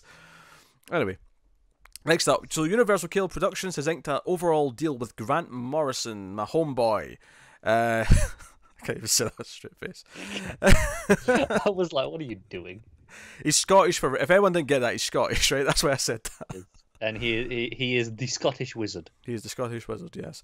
And normally I don't bring up news stories of people inking an overall deal, but this came with a show announcement. He's working on his first project in development, which is for UCP. So it could go to Sci-Fi, could go to USA Network, could go to other places. Is it based on one of his works or entirely original? Oh, okay. It's based on one of his works, yeah. It's and they're hoping this will start airing in 2020. Right. Okay. And what is it? That is The Invisibles. Ah. Okay. Yeah. Never read it. I have seen the Tombstone omnibus of it. That is like a ridiculous number of pages. Very sexy. It's a murder weapon. That's what I want out of an omnibus. It's like 1,600 pages and look. All I'm saying is, if my omnibus can't be used to kill a horse, what's the point? You know that thing where the cops will use the phone book to beat up a perp? If they used this, they'd just be dead. That's it. Oops, killed the guy. Yes. Yeah. Yeah, so the series follows an elite international cell of occult freedom fighters dedicated to the creation of a better world for everyone by any means necessary. Sounds fun. Yeah, it's a bit vague, but we got a cult. Yeah. Elite team, so yeah. Got Morrison involved as well. Yes. That said, Happy ended up being kind of forgettable. It did, although I don't know how involved he was in the show itself. Yeah, but what's funny though, he was fairly involved, and that's why he's got this deal, because they did Happy. Yeah. So he was involved early on. I don't know how involved he was in the writing of the show, or I don't know if he was just. I don't know if he has writer credits on it. He might do. I'm not sure. I feel like that was one of the talking points at the time, is that he was heavily involved. It might well be. So my concern here would be that it may end up in a similar thing where it just something about it feels watered down. Yeah, it's possible. Connor's fact checking. I'm checking. It's obviously he's listed as creator. He did the teleplay for 2 episodes. I don't know which ones though. Yeah, so he wrote 2 scripts.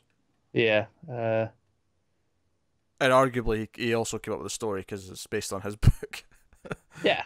So you know, so relatively involved. So we'll see where it goes. But yeah, next up, The Plot Against America is a book which is going to be on HBO as a miniseries, and the person behind the miniseries is David Simon, who is behind The Wire and The Deuce. So, regardless of what I'm about to tell you, the plot is.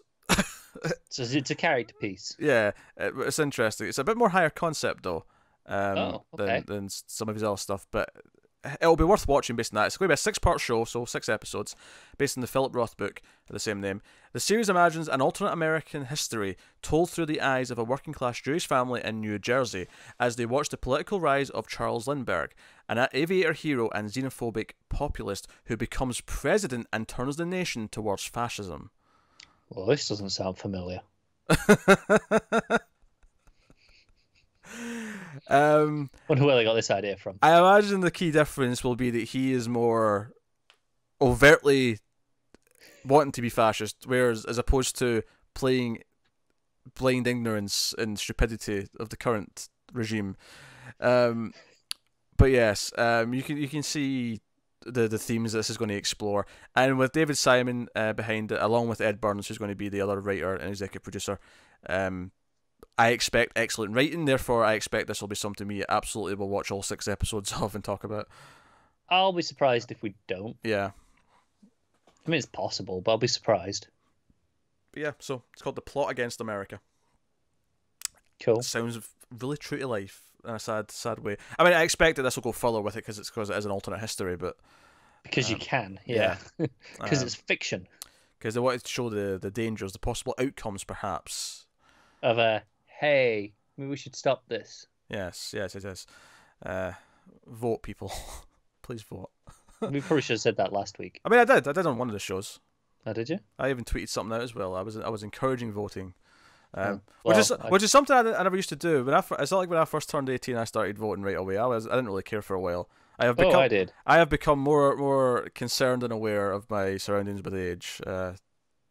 Matured, one might say. Not in a lot of ways, but in a few key places where it counts, right? A few key places where it counts. Yeah. But yeah, so let's move on to some network stuff. The CW is developing a reboot of the USA network show, the 4400. Do you remember this one? Not off the top of my head. I remember. I remember. I never watched it. It was one of those things that got good buzz at the time. I think I was like maybe 11, 12. No, maybe 13, 14, something in that range. I was around that time. And I remember wanting to watch it. I think it was one of those things that... Actually, maybe it was a little bit later, because maybe it was something that was one of those things that was kind of inspired by Lost. Or did it come before Lost? I can't remember. But it was a high-concept show with a large cast, and here's the description. In the series, over the course of recent history... I think this is a description of the new version, admittedly, because of the year that they say, but I think it was pretty much the same in the original. Original was 2004. Oh, it was the same year as Lost. That's weird. Yeah. All right, fair enough. In the series, over the course of recent history, 4,400 young adults in their reproductive prime have gone missing all over the world. Some disappearances happened as recently as a few weeks ago, while others date as far back as the day the Soviets launched the Sputnik satellite in 1957. So over about 60 years or so. One day in 2019, all 4,400 show up at the sites of their original abductions. None of them have aged a day, and none of them have any memory of where they've been. The so-called 4,400 must grapple with the return to a changed and hostile world, and also contend with the reality that they've come back altered in some ways that none of them have yet to understand. So very high concept. Yeah, and I imagine, it says, the changed and hostile world doesn't really apply to the ones who vanished 3 weeks ago. Sure, yeah. That'll be the fun part, though, is it'll be a handful of them. It's like, it was like a month ago. Whatever. Yeah, whatever. I mean, big deal. I was missing for a month, but... I mean, they can't recall where they were. It's still scary, but yeah. It's not as much of a shock, culture shock. 60 years ago being like, what the hell's this phone? What is this brick? Yeah. Brick. You can't even call them a brick anymore. True, true. I don't know. Those new foldy phones are clunky again because it's new tech. Yeah, yeah. It's kind of cool though. In theory. In theory, call me when it's a lot more thinner and sleek, and it's more like a pad that folds out into a tablet. Like call me when it's a lot sleeker. Give it 3 or 4 years. It's too clunky because right now it's like a fold. It's like you're folding like a thick wad of paper over. So there's this big thick hinge on it, and I'm like, nah, I don't want that. When it's really sleek and slim, and basically what I want is a sheet of glass that folds. Right, that's what I want. Give it a few years. They'll get it down. They always do. Until then, I'm good. I'm good until then. But anyway, so it's an interesting concept. It's the sort of thing we'd probably check out a pilot of. Very high concept and sci-fi and all that and the mystery. I never watched the original. I think the original was one of the shows that had a bit of a not a bad ending, but an ending that was not an ending because it got cancelled. Like people were upset that it was done when it was done. Yeah. But I did hear a lot of people talking positively about it at the time. It was one of those things that I intended to get into, and then I think when it got cancelled, I was like, maybe I won't because it. What's the point? Yeah. So they're doing a new version of it. Maybe this one will have better legs. It's on the CW, so it probably will. Well, yeah, it'll be 1 season or it'll be 10. Yes. Yes. So that's the rules for CW. So no, it could be interesting. So that's the thing. If you've seen the original show, do fill us in if how much you liked or not. And what are you expecting from a CW version of it, like? Because they have their style that. Yeah. I don't know how that applies to the original version of this. So next up, CW is developing an adaptation of a comic book. Kind of a DC comic, but it's Vertigo, so we'll say it's a little bit different. It's a slide. And obviously, iZombie was already Vertigo, but... Yeah. A little bit different. Survivors Club. Have you heard of this one? Yeah. Yeah. No, actually, I wasn't familiar with this. Written by Jared Frieder, who worked on MTV's Sweet Vicious. I have no idea if that's a positive or a negative. Survivors Club is based on the characters created by for DC Vertigo by Lauren Bukes, Dale Halverson, and Ryan Kelly. In a world where horror franchise monsters are real, okay, I'm listening, twins Jason and Jennifer barely survived a demonic childhood possession that claimed their mother's life and fractured their bond. 10 years later, when a new evil force awakens, the siblings join forces with other teen survivors to combat the literal and metaphorical monsters that haunt them. Sounds cool. A little supernatural, the siblings, but they've got a whole team of teens who are going to fight against monsters. Sounds like a CW. Again, every few years, I'm like, is this the one they're priming for the supernatural replacement? I think it depends if it takes off or not. Yeah. I think that they're just waiting for one to catch on, and then it's like, right, okay, we can retire Supernatural. Yeah, we can do a final season and let Sam and Dean with the grey hairs sort of walk off into the sunset. Go off and do something else. Yeah. That will be I'll be riding off in Dean's car that he obsessed about. That was a big part of the show.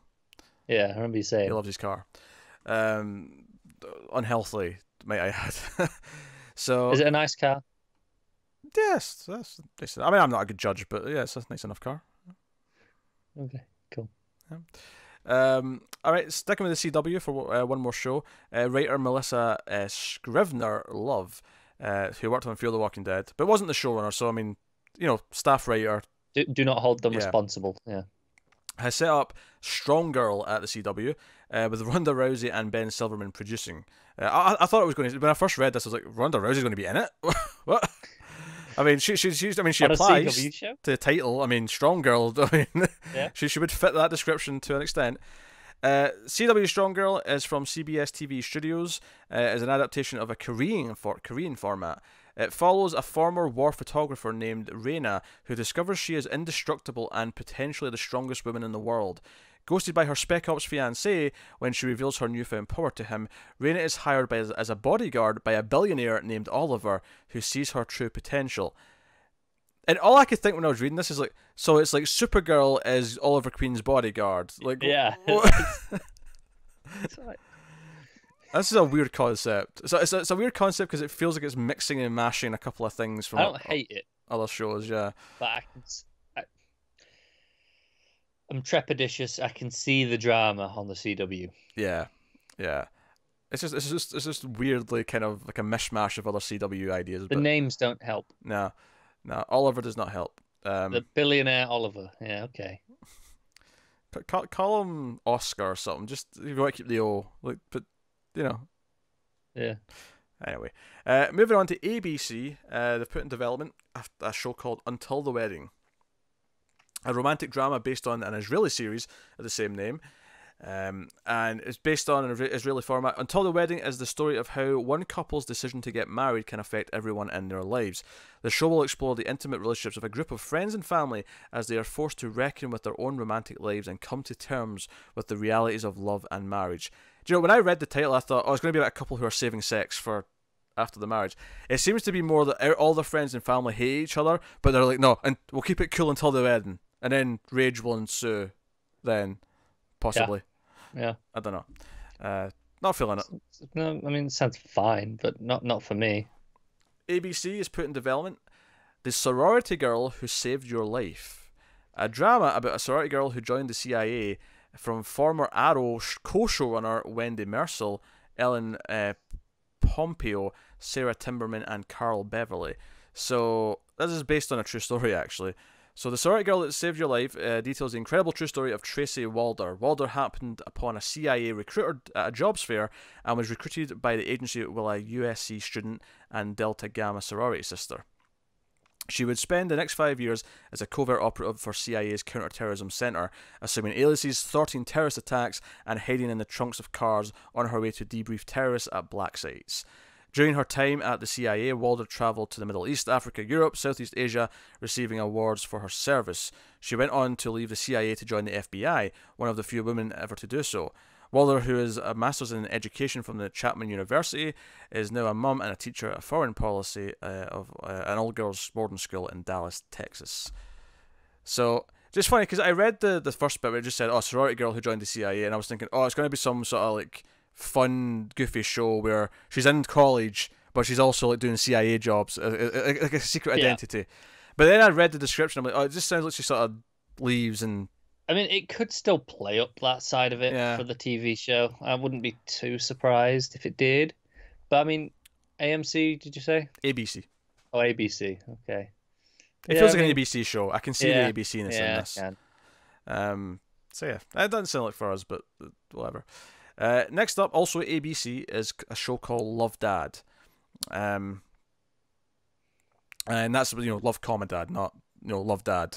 So it's not an order. Yes. Yeah.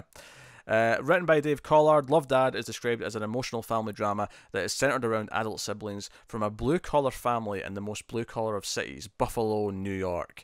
As the siblings navigate the ups and downs of their lives, they are aided and sometimes impeded by each other, but also an unlikely source, their dead father. Wait for it. Who has left them each an email account that he's been writing to for their entire lives, so that he would always be there for them, even when he wasn't. So I assume he's like timed all these emails for the next 30 years or whatever. Yeah. I'm good. Like maybe when they were born, so this is a project he starts. You know what? From the day they're born, once a week I'm going to write an email and then date it for 30 years from now, and they're going to get like an email a week.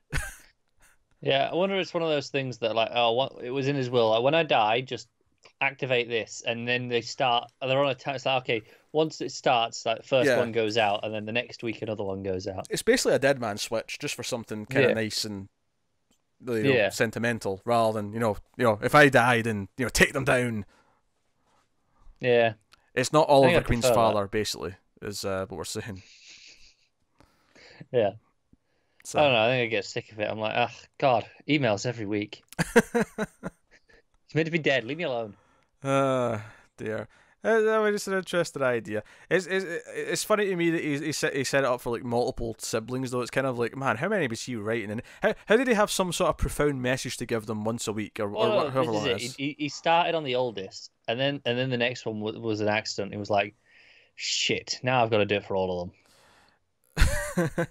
And then they'll be upset. Maybe after like a couple of months when they realise that he kind of recycled the same ones for each sibling. He just put them in different orders so they wouldn't get them at the same time. Yeah, yeah. All right, next up, NBC, we're on now. Matt Reeves is bringing a long gestating project to NBC. He's attached to executive produce a drama called Ordinary Joe. So it's received a pilot commitment. The project is based on a pilot that Reeves first wrote more than a decade ago. The series begins with the titular Joe facing a dramatic crossroads. Will he choose love, loyalty, or his artistic passion? It then jumps forward 10 years and follows 3 different paths in Joe's life takes based on the choice he would have made back then. So it's like 3 alternate timelines playing out concurrently. And we like Matt Reeves. He's a good filmmaker, but I don't know how involved he's going to be in the show itself once it gets going. No. He's got a movie career to focus on. He does. It's a very good movie career too. He's got so Batman movie to make. Apparently, at some point, allegedly. But hey. So, I mean, it's an interesting idea. That's the premise, that we'll always see the 3 different versions of how his life goes. And I imagine one of the fun things it can do is he will maybe run into some of the same people but in completely different circumstances in each one, and maybe in one he'll fall for someone but another one he'll hate that person, or so on. Yeah, that makes sense. There's potential for good dramatic points to be made from this. It's just whether or not the writing's there to actually create it. But I can see potential in this premise for sure. Oh, definitely.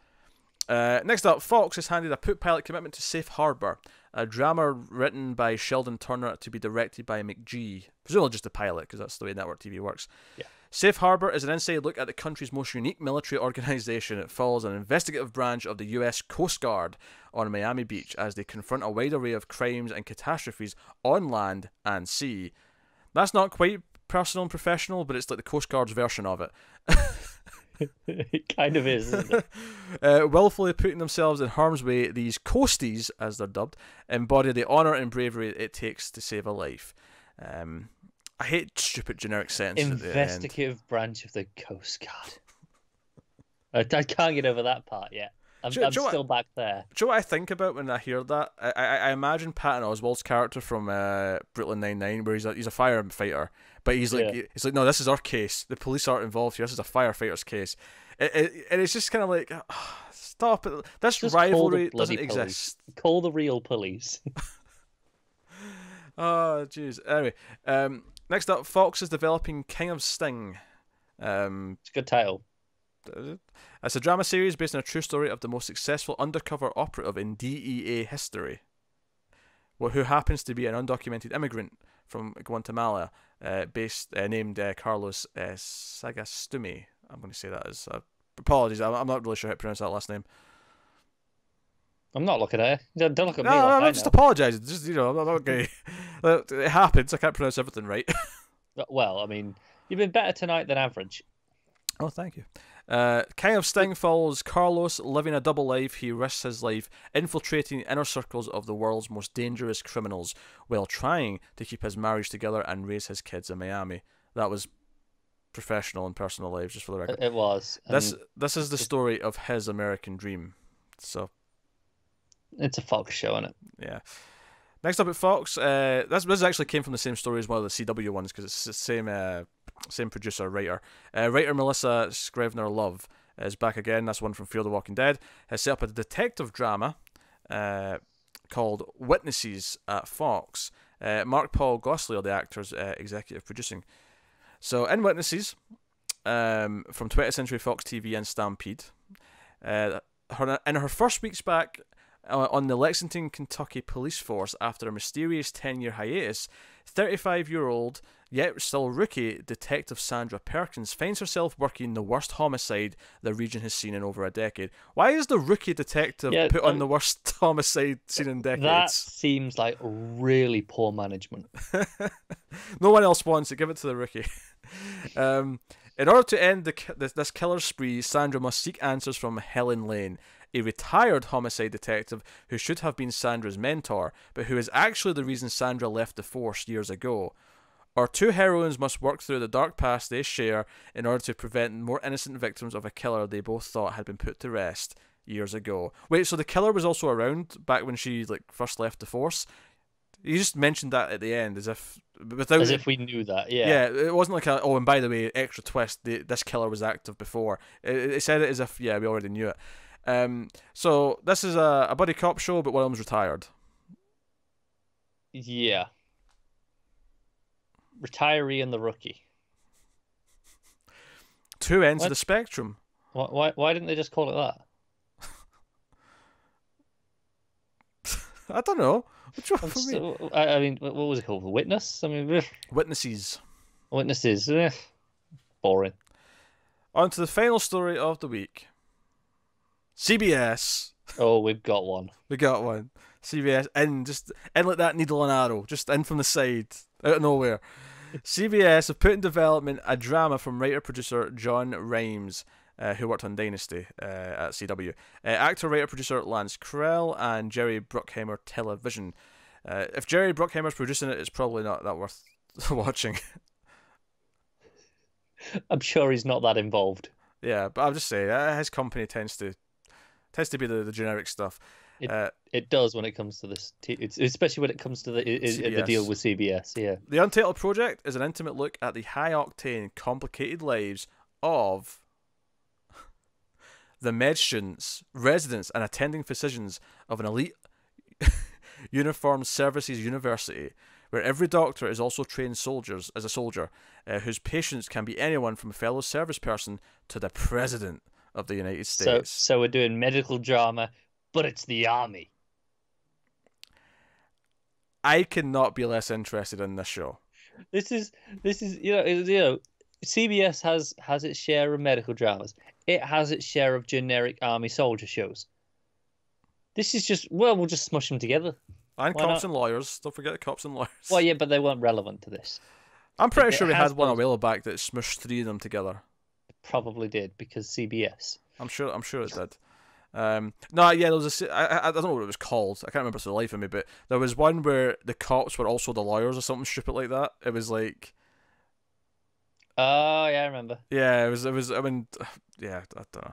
Anyway, that was the last. Probably story. Had a really generic title because CBS. Lawyer cop. I honestly wouldn't be that surprised. Part lawyer, part cop, all law. I'll allow it. I should be writing taglines for these shows. I mean, if you're just going to steal all your taglines from other places, sure. What are you talking about? There's no famous tagline even remotely similar to the one I just said. No, of course not. There isn't. You can't find it. I'll deny it. Deny it to the bank. Deny it all you want. If the White House can doctor footage, I can doctor my poster. Yeah. Oh, we didn't even talk about the copyright claiming with the did you see this with Trump using the Game of Thrones font? Oh no, I think I saw the image. Yeah. Yeah. I think HBO actually put out a statement going, we condone using our copyright without permission and stuff like that. It was the same with it was after the shooting. Not this week's. This is horrible to have to say this, but the synagogue shooting last week. Right. Okay. Trump had a rally afterwards, and he played a Farrell song. Yeah. And Farrell sent him a cease and desist over it. Because hey, right after the synagogue shooting, maybe not the time to be playing a song called Happy. Yeah. Maybe don't associate my brand with that. So yeah. So whatever. But yeah, getting into trouble all over the place. This is a shit show. It's not politics. That's not dignified. I'll be honest. I was being generous. Yeah. But yeah, all sorts happening, and yeah, the satanic group still wanting to sue Sabrina over 50 million, I believe. I think it was 150. Oh, but is it gone? I saw one earlier that said 50, but I'm sure I saw 150. Right. I don't know. Honestly, having seen 8 episodes of the show now, there's only really 2 scenes where it's like a prominent scene and it's in the background. I don't know if it would actually be that much effort to just CG the damn thing out. And just re-upload those 2 episodes once you've done it. Yeah, it's kind of just in the background a lot though. Like just here or there. Yeah, and then there's only two scenes that really focus on it though that I can think of. Or even if they keep the statue there, so they're not altering it that much, but just alter the details a bit so that it's not their statue anymore. There was definitely one in the last episode we watched, episode 8. There was a hefty scene with it in the background there. Change the head to a pig's head, and then that's it. Done. Kind of goes against the imagery of the rest of the show, though, doesn't it? With what we've actually seen. It's always applicable. A pig's head is always applicable. I mean, I would agree, but it's not. It's always applicable. All right, well, right. Just because he's holding up his hand, just change the hand to like the horns. Just do that, and there you go.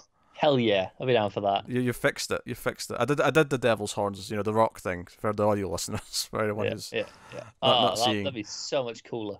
Why didn't they do that in the first place? Either that or the finger. Whatever one. I mean. Either one works. I'll be honest, I thought that's where you were going at first. Nah, but any hand sign, whatever's the funniest hand sign they can think of. Maybe a gang sign. Maybe that'd be funnier. I think it would. Just Satan throwing up a gang sign. Or even do that. Or can Paramount sue them for that for the Vulcan? They probably can. Yeah. Did they really own that though? Did they really own that? No. That's hand gesture. I don't know. I'm pretty sure they could argue parody. They probably could, yeah. Or satanic statues doing the same. Also, just for audio people, he was doing the Spock thing. Yeah. Yeah. What you never said. Well, I said Vulcan multiple times. I thought that. Did you? Yeah. Oh, well, I just ignored you. I thought Vulcan covered it, but yeah, some people might not even remember that. I didn't hear you say that. You just kept going, oh, they could do that, and showing it. I didn't hear you say that. I must have said Vulcan like 5 times in the last minute. I'll tell you, I'm tired. I'm not listening to you anymore. Right, well, we're at the end of the news. We're done. We can wrap up. That's probably a good job. We can wrap up. Yeah. So, where are we? Yeah, we pick our favorite episode of TV of the week. So we have the Deuce finale. We have 4 DC shows. We have Doctor Who, and we theoretically have a few Sabrinas and Homecomings, although we don't typically count the binge watch shows just because it's weird to. Only if we're desperate for content. It's weird to include them. Now we surprisingly had quite a good episode of Titans this week. That said, I don't think we can put it up against the Deuce. No, we can't. Nah, the Deuce is exceptional, so no. Titans was kind of fun, and I love the Doom Patrol, and I'm ready for the Doom Patrol show now. Yes. But Deuce was good. This was fantastic. Was good. As you expect. And Doctor Who had a mediocre episode, so that's not even... I'm not arguing. It was better than Arrow. I mean, I'll give you that. Oh, I should hope so.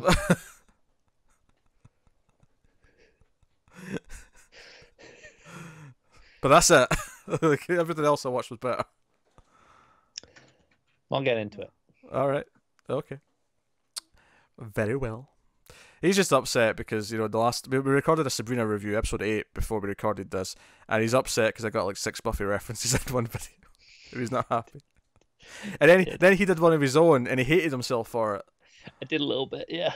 It was like this weird moment of self-loathing. It was beautiful. Yeah. So, with that said, that brings us an end to this week's edition of your TV news. It's been a long episode.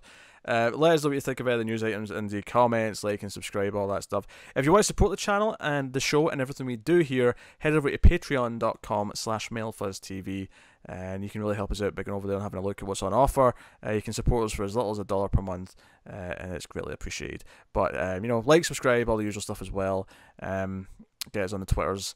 So no, I think that's us. I think we're done. Yeah, it's been a long one. It's late, and I should go to bed, but I've not had the chance to play any video games today, and I feel like that's what's going to happen. So unhealthy. Hey, on the list of things that's unhealthy for me that I do, I can get in line. Yeah. What you're saying is XCOM awaits. I never said what game it was. You don't need to. Mm-hmm. It's been a couple of days since I played it though. I've been too busy to sit down and play more XCOM 2. Excuses. Yes. That was me. So thank you very much. That's us even. So thank you very much for watching and listening. We always appreciate it. Keep watching TV, guys. Have you got any vanilla?